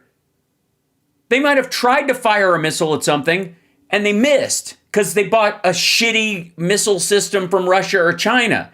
The thing that sees them is not the thing that shoots them. Because you don't shoot everything you see unless you're a fucking maniac. That we gave some to Saudis, but we gave a lot of them to the Israelis. And so why do people want this? But guess what just happened? What just happened? This system didn't work. We walked into Venezuela, whether you believe every syllable of that text message, that tweet or not, we walked right in, shut down the radar, got in, got our guy and his wife, and left. And also, like, what's the radar envelope? Maybe they flew in under it. Maybe we flew around it so much that they had a hard time telling when we were going to come into the country because they'd attenuated it too high. And so they were judging too far out into the water to decide whether something was going to enter their airspace or not. Or they had shitheads running the fucking thing. Shot arms fire, not missiles, SAMs, but arms fire at one helicopter was struck, but we left. You know what that means? That means just it means they didn't buy the whole system. And the part of it that they did buy was ass. Didn't work. So if the JY-27A didn't work, then I say to myself, why? Gee, it's almost like every other piece of Chinese military equipment that other people buy that they end up fucked. Ask fucking like African militias. Everything but the guns is a death trap. It worked. And even those things, God knows what they fire like. Because something badder prevented it from working. So I believe this. I believe in the sonic weapon. I also believe in the weapon. what's going on here. I believe in the weapon, but I also believe that tweet, the way it was written, could have been sounds like horse shit. Really directed to two people. Shine Bomb and Khamenei. That's it. 100%. That's what I think that tweet was directed to only two people. Agree. Go ahead. I agree with that. And you got to give. Well, then you have to agree it's bullshit. Stupid. You have to give the United States creativity. Oh my God. Yeah, because we haven't elected a president who's a fucking bullshit artist. It's real, which I do believe it's real. Did you guys know that, like, this isn't the first time? In the 90s, the United States Air Force, and Rob, you could look this up, was working on a gay bomb. And I'm not, full stop, I'm not trying to be funny. No, we believe you. We're fairly certain Marco Rubio was there during the testing. Bro. No, it's a psychochemical weapon that would, like, induce mutual, like, sexual attraction. I'm not even being funny. They worked on a gay bomb. Could you imagine that? Like, we're going to kill everybody. And the bomb goes off, and you're like, you know what? That but first, let's have a beer. Something about your new haircut, Vinny. Yeah, you look very good. Your beard. Something about your face. About that, like, America's like, we don't want to kill you, but we'll make you gay. One more button. By the way, how do we know that didn't already take place in cities like LA and San Francisco and New York? Fuck you, dude. How about Miami? Which one of us is dressed DL between the two of us? I mean, I know I have long hair, but so did Jesus, goddammit. It seems kind of gay bomb. Well, they probably were testing it there and it leaked. But anyway, just giving you guys a heads up that we test everything. So. Yeah, by the way, have you guys seen this young boy preacher guy? Oh. Rob, have you seen? Sorry. Well, like, I'm sorry. PDB, try when these guys are making anti-gay jokes to try to, like, shore up their flailing masculinity, to not just careen the car into oncoming gay traffic. You do realize that if you're like, hey, you seen this, like, young boy priest? It's just, like, it kind of goes from 0 to in about 2 seconds. I'm going to send it to you. Just play it for the first 20. You said this gay bomb. It just kind of made me think about this. I bet it did. a young Adam. I guarantee you're gonna laugh. He's a preacher. Pat, what do you think? From And he's Georgia? gay? I don't know if he's from Georgia or not. No. He's probably from Macon, Georgia, kind of probably like from Art Georgia. Williams. He He's gonna speaks send it like to him. Art. But From I mean, Macon, dude, Georgia. Just do it. Just do. He's like, Yeah, hey, if you you can't be Rob, Christian. by the way, you have this is Rylan? maybe Jake, you're gonna laugh. Jake, did you show this to me? This is hilarious. This is. Yeah, I'm guessing it's hilarious because this guy's anti-gay. Like, y'all better stop being homo. Is that what? I mean, I haven't seen this, so. Oh, this kid is a real deal. He's in church. Listen. watch this. Adam. You say that you're a Christian, right? Say that you're a Christian. I want you to listen to me good. You say you're a Christian, but you're gay. But you're gay. This is a child. He's imitating what he sees. What we're seeing right now is the birth of bigotry. It's like watching a bigot hatch from its shell. You married a woman, you married a man, but you say you're a Christian. Wait a minute, now that don't add up.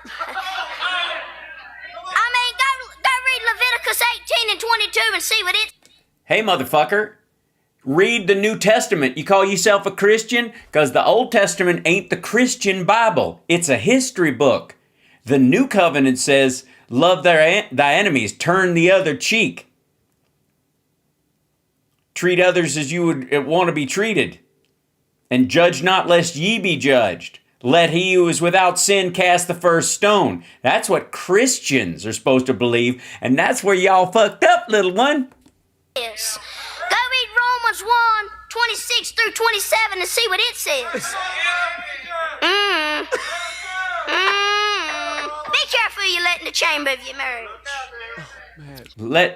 Be careful who you let in the chamber of your marriage. I've had people to look at me and say, Mason, don't you know you got to have license to preach? Huh? License to preach. I don't need no license to preach. There ain't no other man can tell me how to preach. And Also, what the who told you have to have a license to preach? I think you have to have a license to marry people. So you have to be recognized as a pastor by your church and just file the paperwork. But and I think you might have to be an adult to marry other people. That might be his confusion. I'm sorry. Also, this seems like they took any regular kind of bloated asshole youth pastor hiding his own sexuality and ran him through one of those kid filters. The Lord called me to preach and nobody else called me but the Lord. My mama Pause it didn't right know there. it. He is going in and he goes he's crazy. Funny. He's funny. Well, That wherever boy he good. is- That boy good. That guy boy wherever real he talented. is, Macon, Georgia, whatever part you're in, you're doing great Well, work. You congratulations from evading that gay bomb, Vinny. All right, let me tell you what's going. I don't give them that much credit. Okay, and then they're selling their shit. That's the next thing or whatever. Hit the like, share the show. It's House Sparks Megaworldwiide. Yeah, let's, if I may, close this.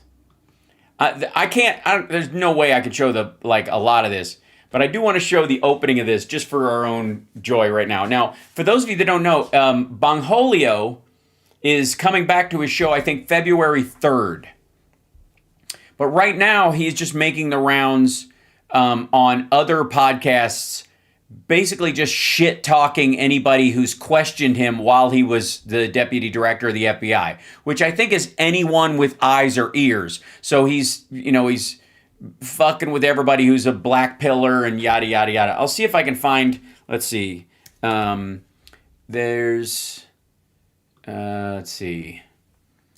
Bongino, black pill, something like that. Okay. Let's see if this, okay, let's see. Pause this. So this is what he's been saying. A lot of people have been catching, like, he's been throwing shit around, trying to, here it is. Endless complaining, then just don't watch. The show's, it's okay. Like, this is a constitutional republic. You're not obligated to listen to my show. Okay, by the way, people think that, like, he thinks at this point that people are criticizing his time at the fucking FBI. The That the people are criticizing what a fuck around he was while he was there, and he's bitching that he's finding out.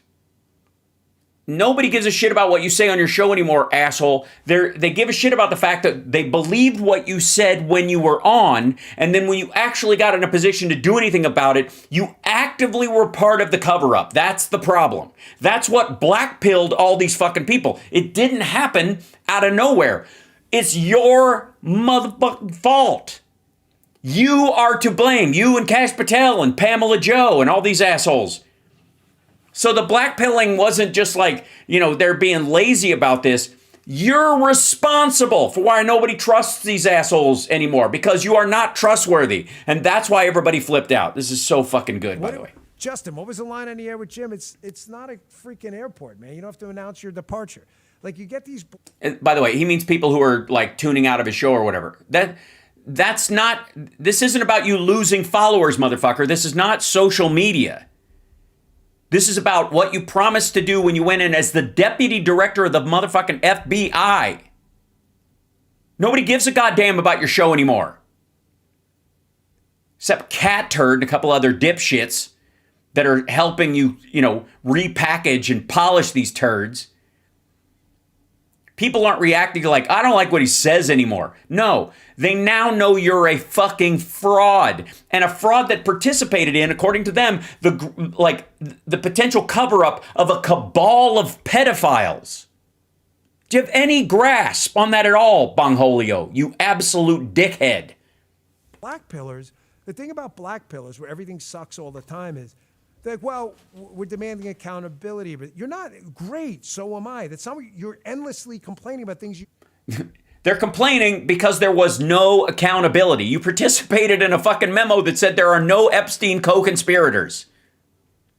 You fucking putz. Pathetic. You weakling. You loser. You dipshit. Don't know anything about. Like, that's all you... They were supposed to find out, you dumb motherfucker. You were their guy. You were supposed to get on the inside and release the Epstein files. You know why they don't know some of this shit? Because you spent the entire time you were there sitting in your little office redacting shit. What'd they do? Give you a fucking black marker on day one and go, here's your pile of shit. Everybody here's working long hours, just striking Trump's name out of the Epstein files, covering up every picture of him and a little girl. That was your whole fucking job, wasn't it? He'll shut down the... And this is the volume on the video isn't that loud because it's just the nature of it. I apologize. Ordered 10 people across the month. Why wasn't it 0? Okay, well, can you just... Also, nobody questions fucking Bongholio about the goddamn border.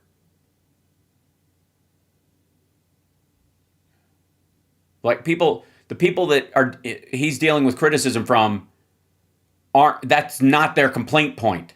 Knowledge going from 1 million to 10 is a big deal. That way, and there's a cost to that. And the cost you see is in, polling numbers around the midterms. You can't let this negative vibe constantly set in.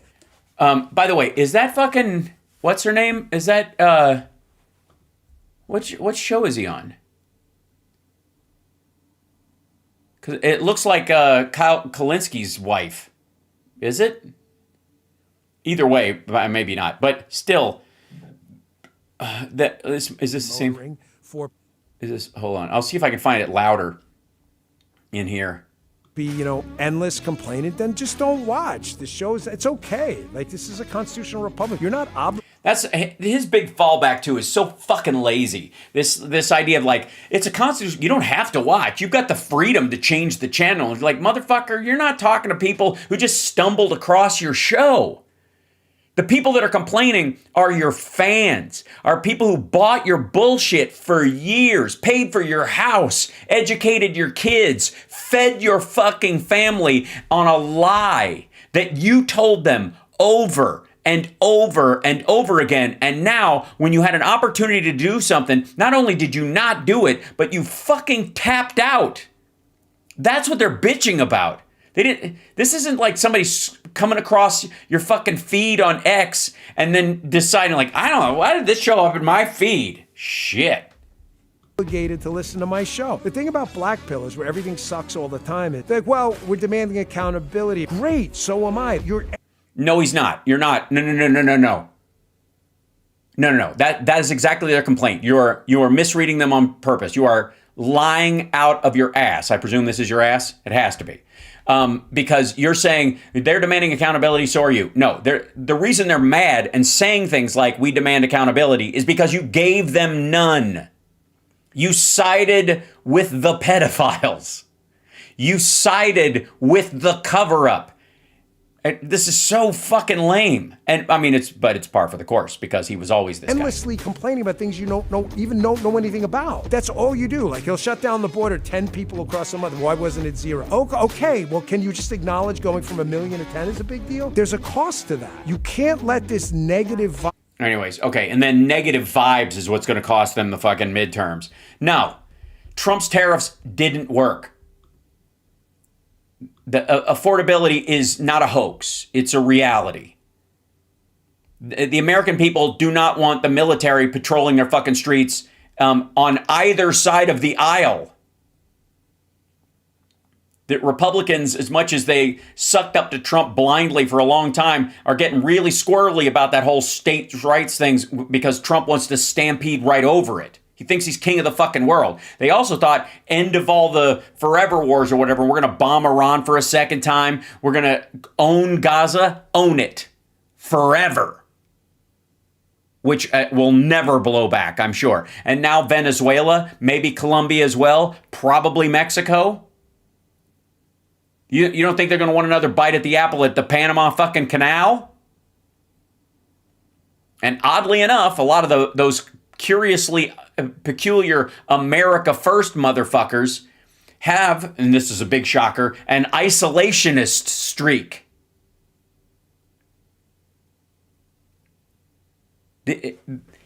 Trump is asking oil companies to spend more rebuilding the Venezuelan oil sector than they would expanding ours with his drill baby drill shit. And that in Venezuela will be backed up, guaranteed by the U.S. taxpayer. And by the way, in the United States, it won't be. I mean, it's the same deal he gave to Japanese automakers.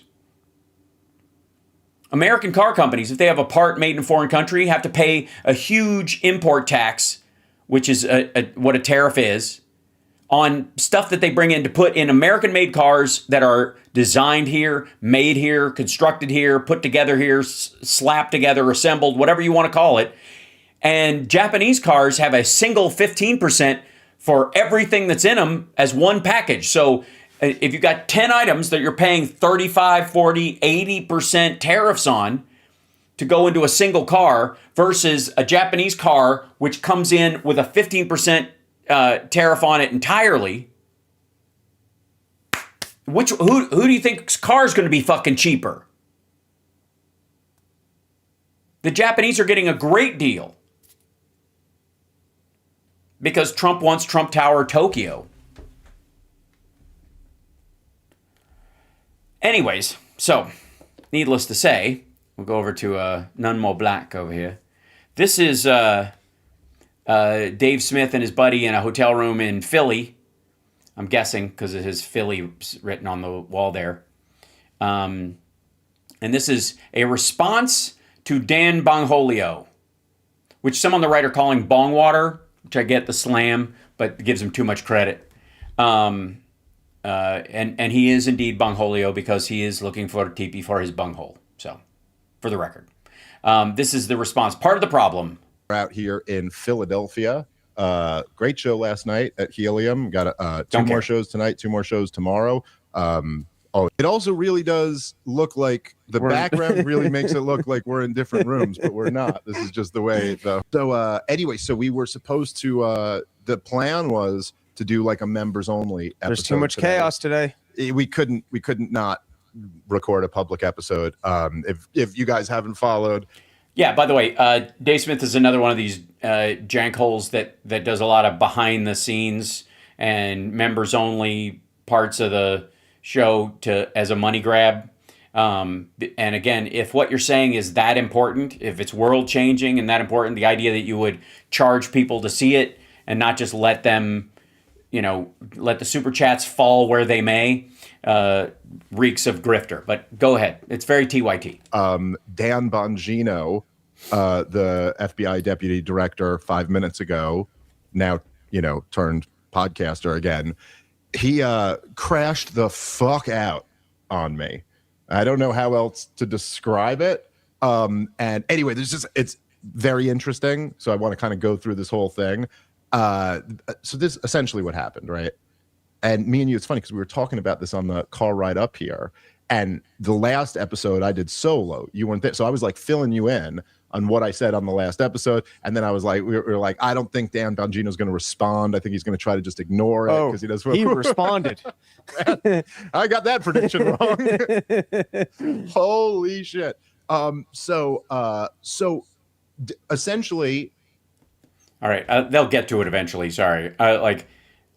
This is, he's been picking a fight about, largely about Israel and Epstein, I think, is the primary thing, because not only does he think that, there's a conspiratorial blah, blah, blah, and he is on the Candace Owens tip about the Charlie Kirk murder, but also that Epstein worked for the Mossad and this has always been an Israel plot or whatever. So they're all kind of tied together.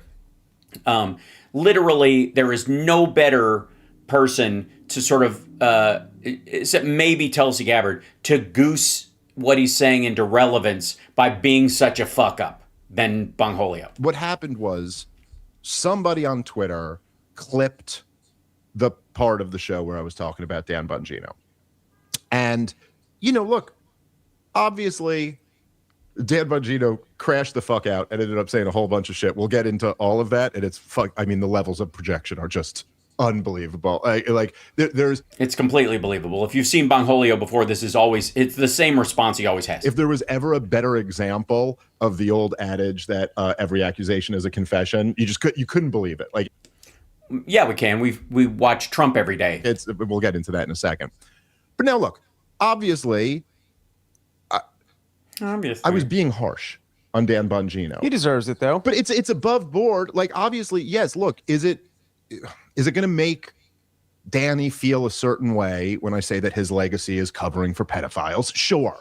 But it is. So right. So you can see where this all started. Am I not going to say that? But anyway, so I basically and look, the thing that I was. It's interesting. Can I just say for the record, it's interesting how somebody like Dave Smith on the right, I guess, is being touted as some sort of miraculous truth teller, and yet those of us on this side of the aisle that have been saying this all along, that predicted this, that said that it was the absurdity that the guy, that Epstein's wingman hiring a bunch of people to go after the Epstein files wouldn't result in them being part of the cover-up, because of fucking course it would.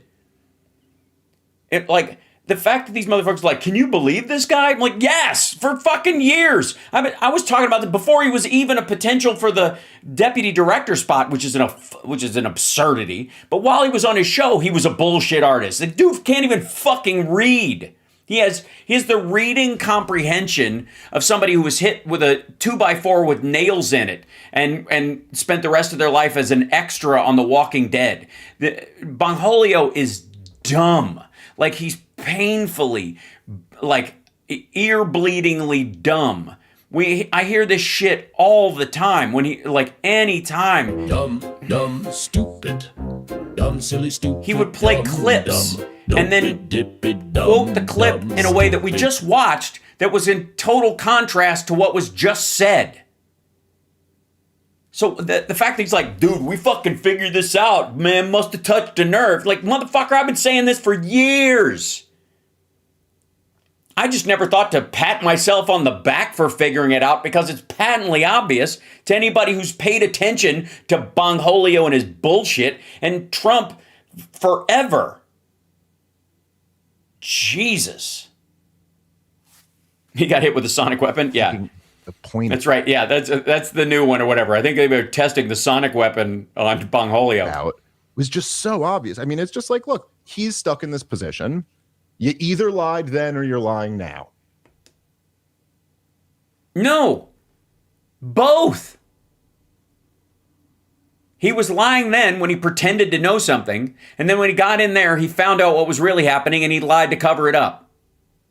Because it's not about the truth, it's about power, it's about money. I mean, it's just undeniable, right? Either you lied then, or you're lying now. Even when he was talking. Yeah, and either you were fucking stupid when you were supporting Trump, or you're fucking stupid now to think people would think you're bright for figuring out that he's a fucking flim-flam man. And shit about Epstein. When he was talking shit, he was saying Epstein was tied to foreign intelligence and that there was a pedophile ring and that there were all these files and that we knew all. And he magically left Trump out of it, even though he was literally the closest person to him. All this, and then he's saying he killed himself. He's not tied to intelligence. There's no sex trafficking. All that. So you either lied then. Well, sorry, and he avoided talking about Trump during when he was on his show in regard to Epstein, and then when he got into office and had a responsibility for it, he ended up lying about Trump's connection to it, never bringing it up, never. I mean, he wouldn't have gotten the job if Trump thought he was going to. Or you were lying now, and we all kind of know you're lying now. You know what I mean? So that's the position. That's essentially the. Yeah, that's right. He is lying now. The problem is that you didn't realize he was lying then. You dumb son of a bitch. He was lying then too. Dave. I don't know him, but whatever. He was lying before. You just bought it then because you liked the sound of it. Criticism that I made of him. Now, this guy on Twitter clipped it, and he said everybody should put this in his comments and his replies until he has to address it. And then I saw on Twitter people were saying he's blocking everyone who posts it, and they would all. Right, like that's a fucking surprise. He blocked me on Twitter, you know, like I want to say during the first Trump administration.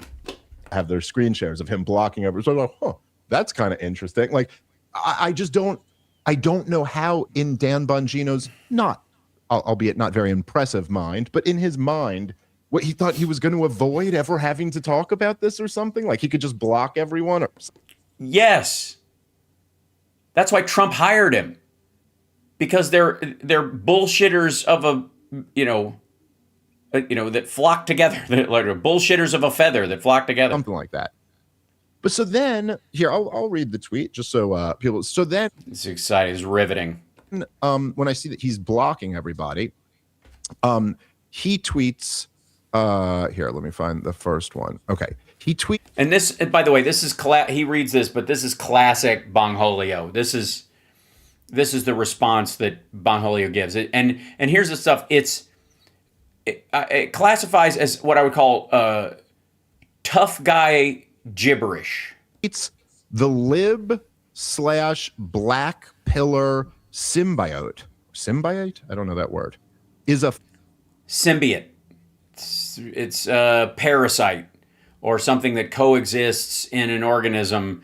Venom was a symbiote, but also a tapeworm is kind of a symbiote in that regard. Funny little organism. They feed off each other. It's even led by a quote comedian. And then he goes on to just say this really dumb post. These morons can't even follow their own battle plan. Quick example. I do a guest hit last night on a podcast, and the LBP symbiote, that word again, starts rage tweet. That would be the liberal black pill symbiote. He did like, I don't know why he didn't just add the S and call it a day, but no one's going to watch. When it was the #1 live stream in its slot, then they melted down, claiming they were just there to attack you. Do these clowns even know how this business works? And when you point out, anyway, so here's this long tweet. So I just responded back. He's clearly talking about me. I think symbiote is like the Venom character in the Marvel movies, where you're like hijacked by a parasite type thing, and now you're. There you go. All right, it took him long enough. But like a hybrid creature.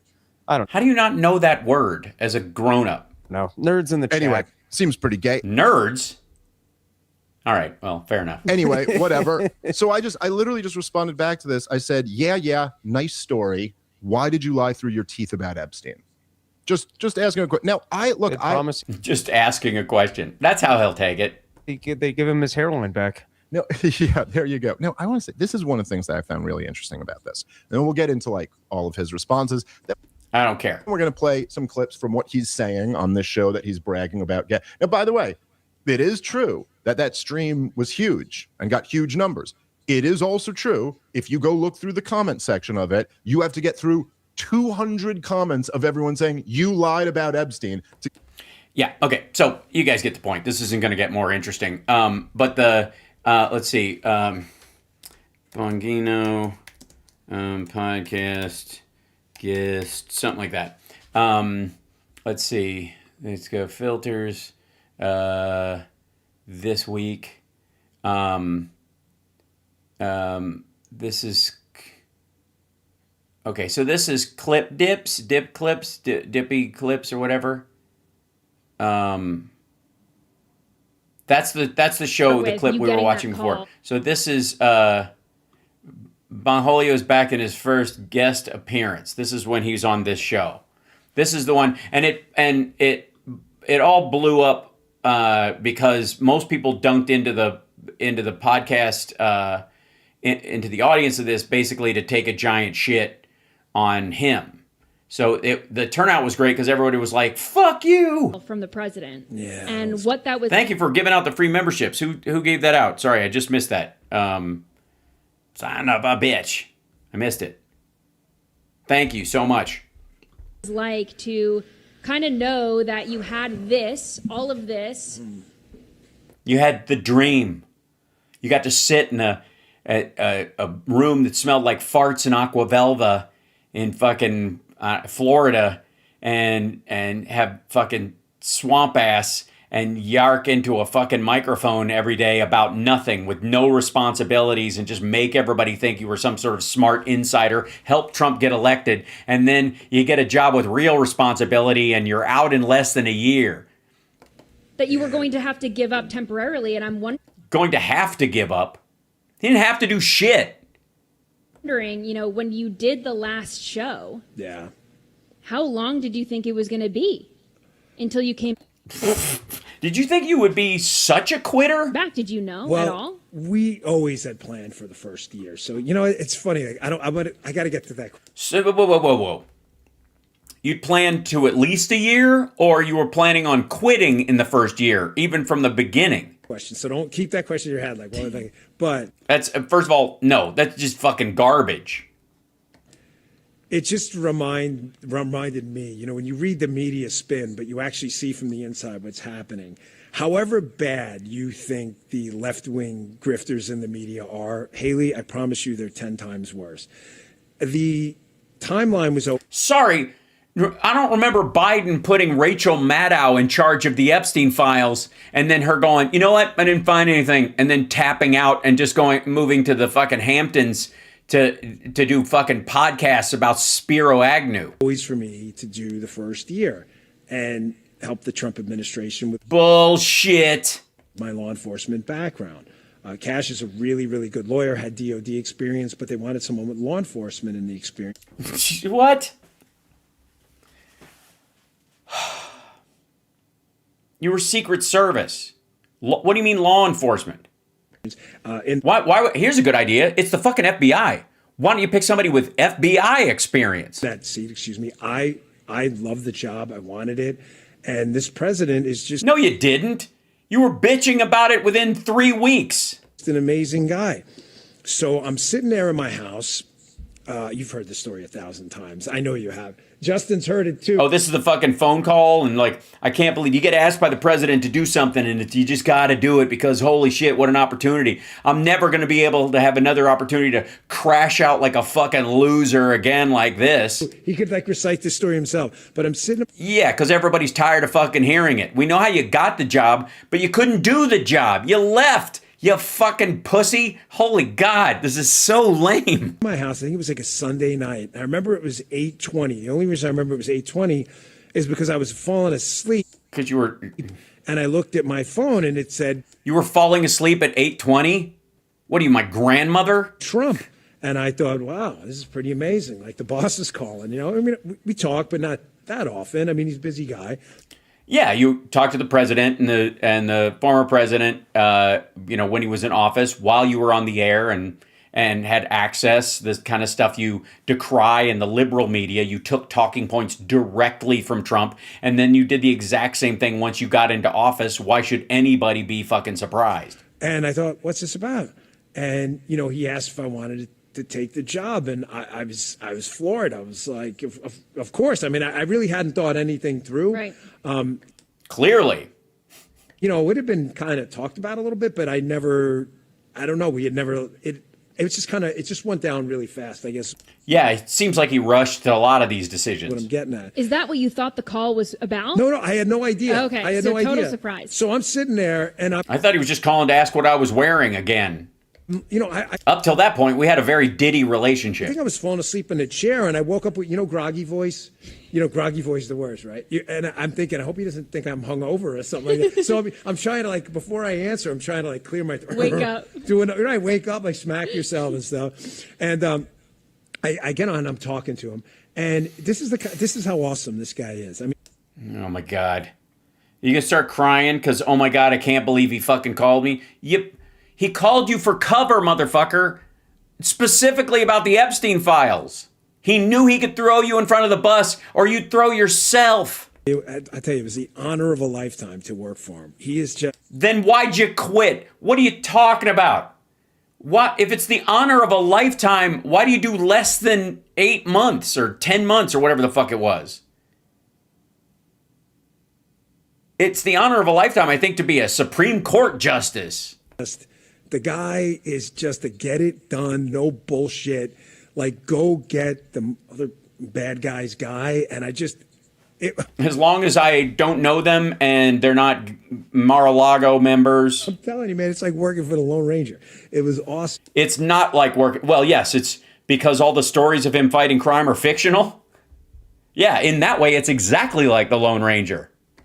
But he told me this story. This is how he is. Also, the Lone Ranger had a partner named Tano who didn't really work for him. They were together in that regard, which is a lovely story. If you watch Lenny Bruce's Thank You, Mask Man, you'll see what the impetus for that relationship was. But also, he didn't have anybody working for him at all. That was the whole point. He was the last surviving member of his group of Texas Rangers, and to make people think he was a ghost who survived it, he wore a mask and came and went and never spoke about what he did. He's just an amazing guy. He says, so you want to take the job? And I said, yeah, I'll take it. And he said, you know, you're going to give up this successful show, and you know, you got your wife at home and everything. Are they ready for this? It was a pretty tough job, but you sure you want it? Yeah, absolutely. I'm in it for the long haul, Mr. President. And I said, yeah. And he said, let me tell you something. You know, when I was president back in the first term, yes. Oh, Jesus Christ. We had the greatest economy in the world. I was the commander-in-chief, and you're making all these big-time military decisions, and you're wiping out, you know. Oh, you mean like running on getting us out of Afghanistan and then never fucking doing it? And then after Biden does, shitting on what he did, and then when you get back in office, talk about how we should have stayed? Russian mercs on a Syrian battlefield. He said, and then, you know, 2020 happens, and I was back to doing what I do, running my businesses and making good money and doing all that. But he said, you know what, Dan? Stealing, yeah, what was your business? Stealing state secrets? It's not the same. And he said, I get it. Yeah. Because, you know, he knew it wasn't about the money. It's certainly not about the money for him. I don't even think he takes salary, he donates it. So that was it. And I knew that it was... Whoa. That's your fucking anecdote, you dipshit? He told me it was, you know, you're in this successful show. I had a successful business, but once you get in here, it's so worth it that no amount of money will make up for the good work that you can do. First of all, coming from Trump, that's fucking rich. No pun intended. But the idea is that, like, you get it and it somehow moved you. You quit, you dumb motherfucker, and you're going back to your podcast. The right thing to do was a calling, but A calling.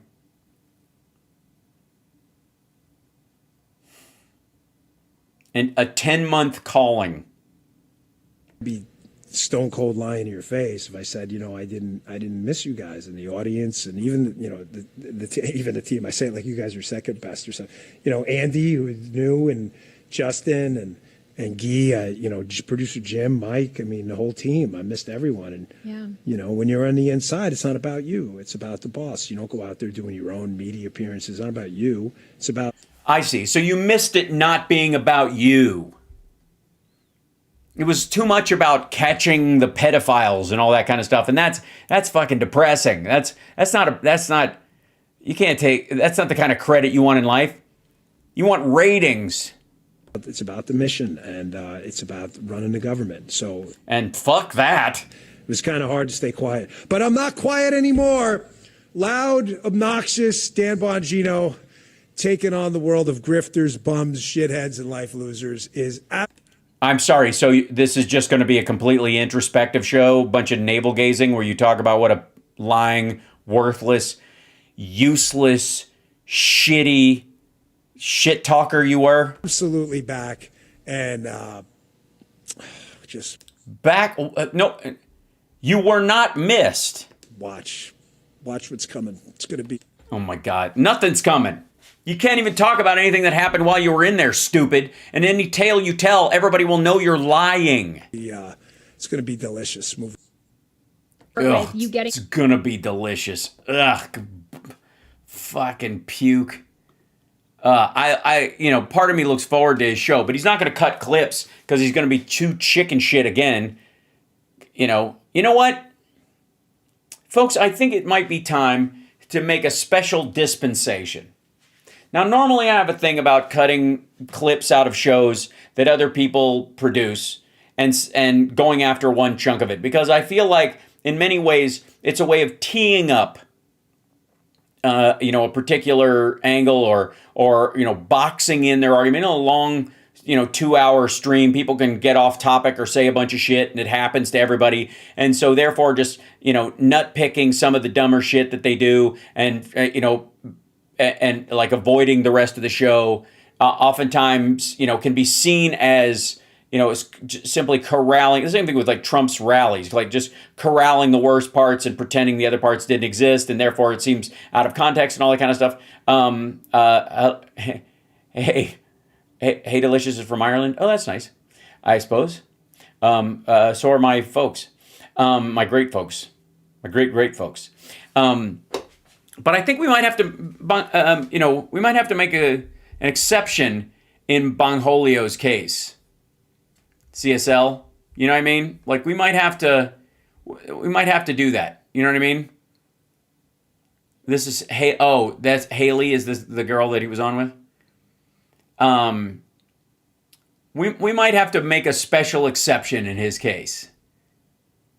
I think we're gonna have to start. I'm gonna piece through some of his stuff, and if I see a little slice I want to dunk on, fuck him and his bullshit, because he's not just a media person. Like he is somebody who was inside and came back out again, and so everything is in context. Bongholio is a special case. So I'm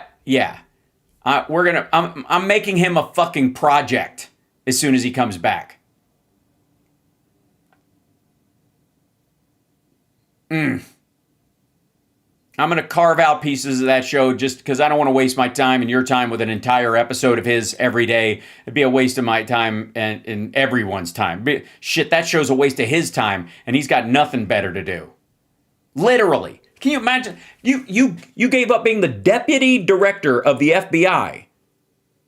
Someone who could literally direct investigations and abductions, or like indictments and catching like the worst of the worst kind of criminals, serial killers, child abductors, kidnappers, like all that, and you gave that up to go back to yammer, to bitch. And I'm like half of it seems like he quit because he's a fucking loser, but also that like Trump wanted to fire somebody from the Bondi Bongholio Patel fiasco, and he took the out because Trump wants him in there for the midterms, yelling at everybody, sheepdogging everybody back in line. Well, nope, it's not gonna happen. We're gonna carve up that dude's show because he's got it coming. Because fuck that guy, what an asshole. Yeah, wabbit season, duck season, Dan season. That's right. I am Bangholio. I'm looking for a teepee for my bunghole. Bunghole, bunghole. Are you threatening me? Yeah. Yeah, I'm calling you out, stupid. Somebody share this clip with him. What a dick. What a fucking waste of time when you plan on covering Cash the Ass. Well, we do occasional Cash clips when he's in front of Congress or in an interview or something, like when the lights went out last week. All right, let me jump over. How much time? Oh shit, I'm over time anyways. Well, it's all right. I'm gonna do one more thing. This is how do you get insider information? Well, you know, it should be no surprise, ladies and gentlemen, that some people just get access. You know what I mean?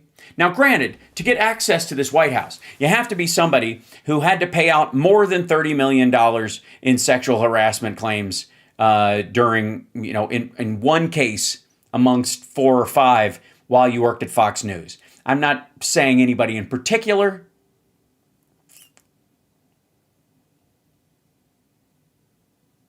But it really does help. You know what I mean? Because Trump feels like, oh, you know what? I can tell this guy anything. Because the women I had to pay off were well under $500,000 each. And this asshole had to pay off $33 million to one woman. And again, what the fuck do you have to do to somebody that they won't shut up for $20 million? 22, $25 million. I'll give you $27 million. Don't say 30. 30 million. If you just $31 million. Honestly, that's all. Okay, 32. You know what? 33. I've talked to my accountant. That's it. That's all I got. That's okay. You take a check? Right. Fucking hell. All right. Ding, ding, ding, ding. So how does O'Reilly know the inside scoop about the Venezuelan strike? Does he know if there was a Sonic the Hedgehog weapon used? So I get a letter from a concierge member in California. Now, we keep the identity. Oh, the concierge members are, that's his, like, inside, that's like his Discord group, kind of, I guess. Identity of concierge members private. Right, so you can pretend that you have some, and you can make up whatever talking point you want or create your own questions if you've run out of ways to bullshit everyone about Trump not being a belligerent old fart with Jell-O for brains. That's one of our services to them. It's yes, discretion, private line. Again, what? Why do your viewers or your closest viewers want to hide the fact that they're your viewers? That in and of itself is fucked up. To me, I don't have that problem. Anybody who's like in my Discord or anything, like, they have no reason to go, I love your show, and go, but don't tell anyone, you know. Like, keep it, just don't mention to anyone that you're awesome. Yeah, they totally exist. This is his concierge members are like the equivalent of a Canadian girlfriend in an 80s sitcom. You have a question, you have a comment, you have a situation you need help with, we are there for you. Jesus Christ. I'm really, it's weird. There's this, I don't know if it's a spot on my balls or something, but it's making me, you know what? It's lint. Sorry, never mind. I don't even know why I called the number. Concierge program on BillO'Reilly.com. So this guy writes, O'Reilly, I heard you say something like the Venezuelan military did not protect Maduro because they had a deal with the CIA to give him up to Delta forces. What was your source for this information? I cannot find any mention of this anywhere. It sounds like bullshit. And you will not find any mention of it. Now, my source for the information is anonymous. Is another concierge member who's totally hot and lives in Toronto. And I totally have her number. And she's totally calling me right now. Wait, hold on a second. I cannot talk to you right now. No. I'm doing a Bill O'Reilly clip. And you know how people get when you interrupt a Bill O'Reilly clip. Yeah, happy. That's right. Okay. What am I wearing? It's just me and a banana, baby. All right, bye. I love how I clicked it like it actually goes off. Whatever. So I did not report it as fact. Because it's not. I used it in my opinion analysis on News Nation That was just bullshit, Joel. Saturday night. Roll it. So the CIA pinpointed where Maduro was, that the army would not help him. His own army didn't help him. His own police. Also. That was just bullshit, Joel. Force didn't help him. Okay, nobody helped him. Bullshit! Delta Force went in. 100 people died defending him. The CIA guys. Sorry. It is Bill O'Reilly's opinion, for the record, if he really believes what he's saying here, that the U.S. military landed and killed just a bunch of civilians or guys standing around just so they'd have a body count. So the 100 people that were killed, and the God knows how many that were injured, they just shot them to make it look like to give the CIA cover. That's because that's what you do as a soldier. That's what. Yeah, you waste bullets on people who aren't even trying to kill you. There he is. Go get him. They got him. And now he's walking around with a silly hat in Brooklyn. Okay, so the concierge member goes, well, how can you say that if you're not going to source it? And again, the sources are all anonymous, and I don't report anonymous stuff as fact. I just act like I know it myself and speak with it emphatically as if it's a fact. And then if you push back, I go, Which separates me. But I can incorporate it into my opinion analysis. Jesus Christ. I can, bullshit is very absorbent. All right. So today what happens, the Wall Street Journal pops an article that says, quote, late last year, the CIA cultivated a source within Maduro's inner circle who provided information about his whereabouts. Wall Street Journal previously reported that. The spy agency's close tracking Maduro's location, which leveraged other surveillance elements, including stealth drones, allowed the Army's Delta Force to nab him and his wife during the raid. People familiar with the operation said. Yeah, of course they did. Just having a mole inside the place that's like telling you his location is not having a stand down order for his entire security detail. What the fuck? Maybe they're the same sources I have. No, they're not. That's idiotic. It's two totally different things, you asshole. What the Wall Street Journal didn't report is that we both made it up. CIA made a deal with the Venezuelan army. Because you cannot have a foreign army, USA, drop into a military compound where the president of a country is residing, grab that guy, take him out of the country without one single gunshot fired. Yeah, because that didn't fucking happen. Sorry, this asshole thinks that there was not a shot fired, that they just came in, it was just a handoff? That is impossible. Right, and it never happened. Nobody even suggested that's how it went down, shithead. Yeah, what the fuck? They killed 100 people. We had 7 of our soldiers injured. We had one of our helicopters shot up. 2 of the pilots were the ones that were hurt the most. The backup pilots had to fly that fucking helicopter out of there, insofar as we know. Again, what are you going to believe? Sorry, did the 7 soldiers that were injured on our side, did they shoot themselves? I'm not on the level of Sherlock Holmes, but I have... No shit. Have some deductive reasoning powers. Ugh. Ugh. What is that face? What's that? Why you gotta do that? What is this? Mm-hmm. And I know a deal was made. No, you don't. And there are other deals have been made. Yes, between Trump and the oil companies.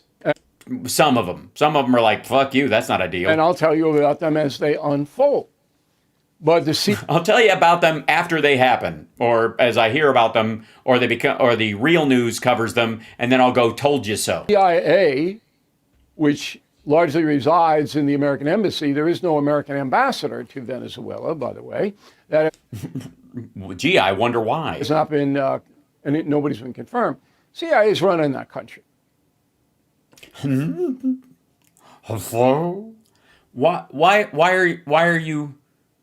are you doing Harpo faces? Now, the Venezuelan military has to go along with it. No, they don't.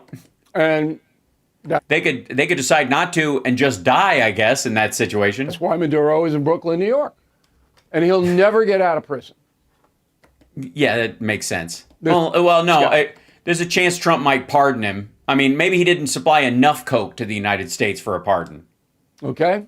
He's there. He's going to get 40 years just like Noriega. So, I'm telling you. Notice he didn't bring up the president of Honduras, Gonzalez. You all of this because when I say something, I'm very. Boston Brian accidentally paused the clip right when Greg Kelly was tongue jutting and groaned out loud. It happens, man. Happens to all of us. You almost can't miss him. Fucking Greg Kelly and his nasty, like. Very precise about whether it is I'm reporting a fact or I'm reporting an opinion. Which and the land between fact and opinion is riddled with horse turds.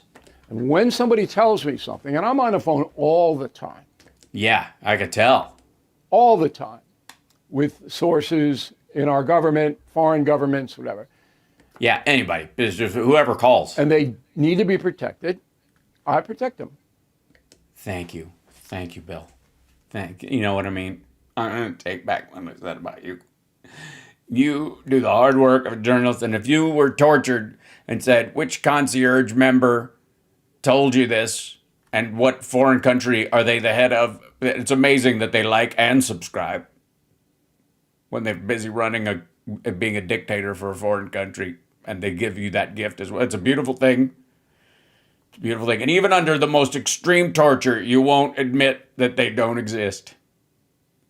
And therefore keep them from being undoxed. And I won't tell you it's fact. No. We just kind of assume anything with talking points memo attached to it seems to... Okay, like most of the others will. They'll use anonymous sources as facts. I don't. Well, what if they know it's a fact, but it's an anonymous source? Like it checks out with multiple people, that people just don't want to say it. Just because... Are you saying that, like, in the case of... the police, for example, when they have a witness that won't come forward, but they do have a witness, the fact that this person murdered someone doesn't vanish because the witness is afraid for their life, for example. Doesn't change the facts. Okay? And that's why you're here. No, I'm here because you're gross and hilarious and mostly gross. And I don't get it wrong. You do all the time. You just did. Can't remember the last time we had to correct a story. Been doing this 9 years now. Really? It's a long time. An independent news agency. And before that, more than 20 years on a Fox News channel. Maybe I corrected 3 stories. Yeah, but that's Fox News and this channel, you don't give a fuck if you're wrong. And again, the way you get around it is by passing off everything you say as opinion. Because we are very, very, very disciplined in what we put out there.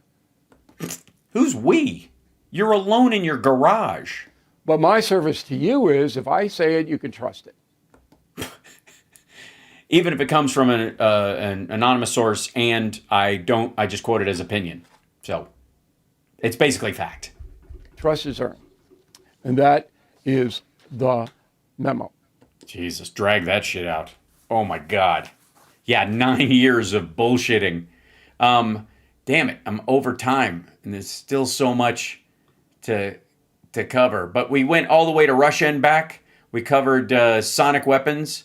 We did Trump. Can I do one last thing for you? And I apologize because everyone in this clip is going to be hideous to look at. You know exactly what I mean. This is Bannon, and the reason I want to do this one is look at the title. Man, there are days when they have like 2 words, but this is a fucking title. Bannon, Lindsey Graham, what a sick individual, make Iran great again. We don't care about Iran. The Persians will make it great again themselves. Outside intervention would only prolong the problem. Well, I don't even know that we need to watch the clip now. Can't move? Do this. Yes, I can move. To help relieve back pain. I'm not putting that in my... Get off my back. The real reason you're stiff after sitting. I am not stiff after sitting. You live a very long time without That's true. getting... Okay, about this silver and gold. It's not... Hold on. 1 second. Hold on a second. I'm being called. Talk amongst yourselves.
Hi, I'm back. Sorry about that. There was a kerfuffle, but everything's fine. Let's see. Where's my? Yeah. Okay. Cool. We're good. All right. Continuing with this nonsense. Give me 1 second. I want to hear the price. This, it's the process. I'm just going to enjoy for a moment. I think we should all enjoy this. Lindsey Graham getting slammed while he's on Air Force One with Trump by Steve Bannon, who's been kicked to the curb, who biggest claim to fame was a 15-hour Epstein documentary that's never aired. As we told you, the kinetic part of the Third World War. Boring. President Trump has tried to stop it. No, he hasn't. What? He's trying to stop it. He put a fucking armada on Venezuela. He wants to bomb Iran again. But making limited progress in Ukraine, right? They want American security guarantees, which I don't think are going to happen, but they want yeah, they're going to happen. American security guarantees. They want security guarantees in Gaza. I don't think that's going to happen either. Trump thinks he's building a hotel there, shithead. Of course, they're going to be American security guarantees. We're going to be protecting his properties until such time as we decide not to anymore. Carrier battle groups heading towards the North Arabian Sea. President Trump supposedly is being briefed tomorrow when that's in place. That would be perfect. That carrier battle group, having been part of that back, I don't know, 1979, 1980, before some in the audience even born. Maybe even before their parents were dating. I can tell you that carrier battle group right there can lock down. You think the armada? Wait, sorry. Trump's trying to stop the kinetic part of World War III, and this motherfucker is saying is just about to like fap on the air to how much damage this carrier group can do. We have off of Venezuela can lock down on that oil. You can really lock down on the oil coming out of the Persian Gulf at the Straits of Hormuz. Into the North Arabian Sea, Indian Ocean, past Diego Garcia, which we'll get Cleo on tonight, I think, to talk about that. They're trying to give away Diego Garcia. The Brits are, essentially to the Chinese Communist Party. Across the Straits of Malacca to the South China Sea, up to the CCP. You cut off 80% of the oil to the CCP. And I think President Trump geostrategically understands that. But that's his friend who helped him through COVID and gave him the idea for shoving a light bulb up your ass. But right now, I think any kind of Israeli or American involvement in Tehran just strengthens the regime. Of course, people are saying, no, that's not true. That's not true. Lindsey Graham, I mean, all weekend. Is it gross what Fox does? It's just so gross. Well, I agree. I've been saying that for years, but why would you think that all of a sudden? Here's why it's gross. Think of okay, well, I'm waiting. What they did in Iraq. Think of what they did in Iraq. The cheerleading, and then they abandon it. Then when they don't get the ratings, when it starts to be a quagmire, they just kind of walk away from it. Every now and again, they would show American troops, but they walked away from it. Just gross people, horrible people. Yeah, and imagine the people who work there: Megyn Kelly, Bill O'Reilly, Tucker Carlson. Horrible people. And Lindsey Graham. The people in South Carolina, I just don't know how you put up with it, man. He's just sick. He's a sick individual.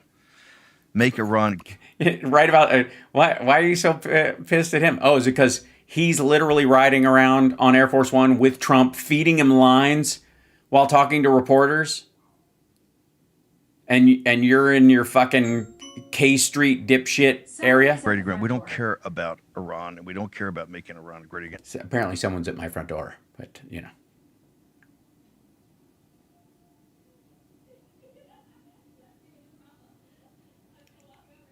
Oh, somebody gave the wrong package to our house, and he came back for it. Are in the streets.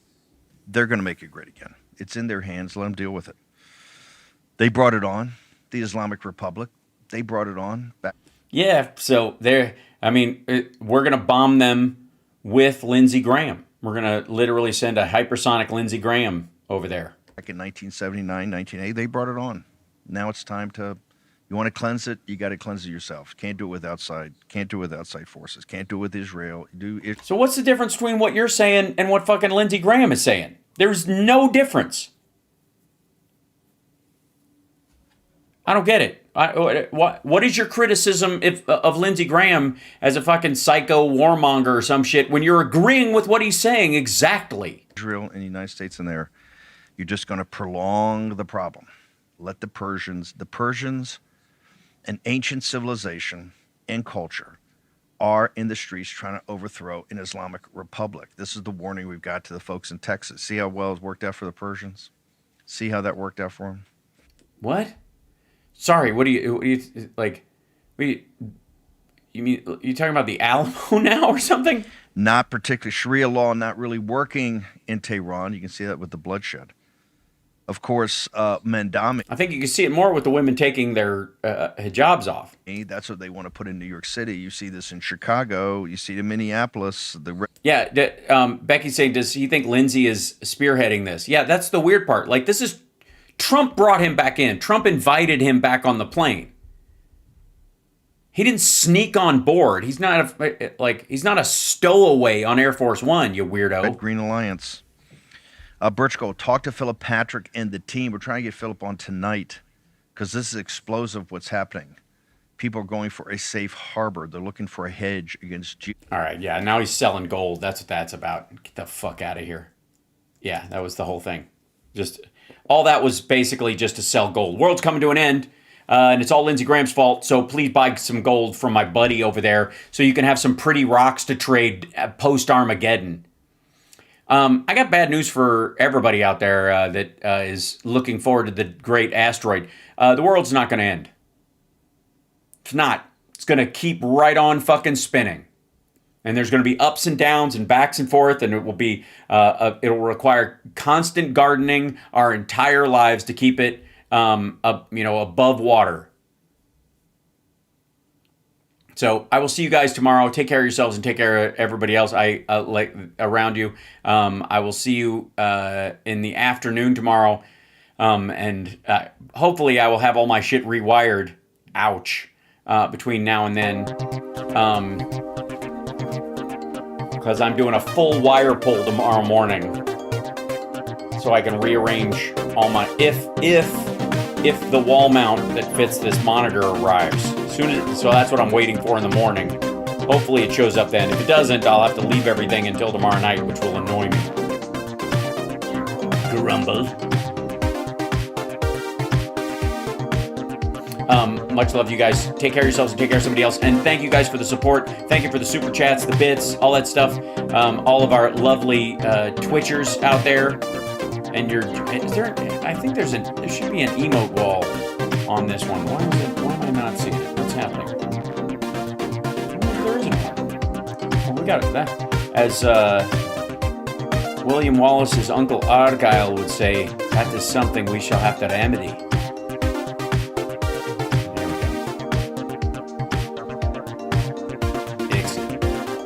There we go. There we go. That's what's up. I have to put it behind me. There you go. Excellent. And then I'll add it to my vertical stream because I'm cool like that.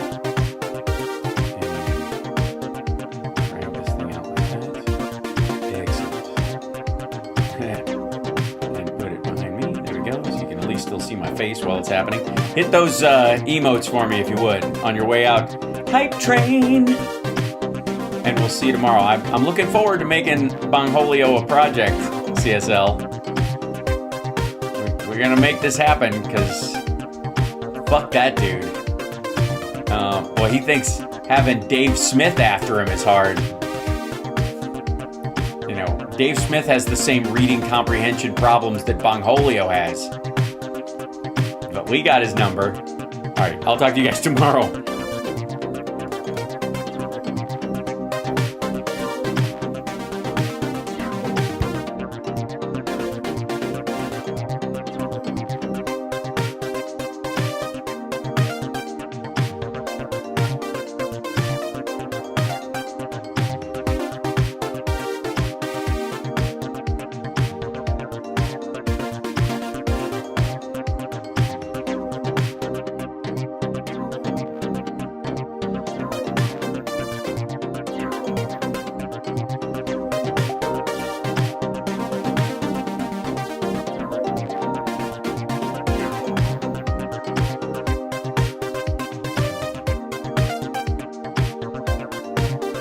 I gotta go watch the Steelers game.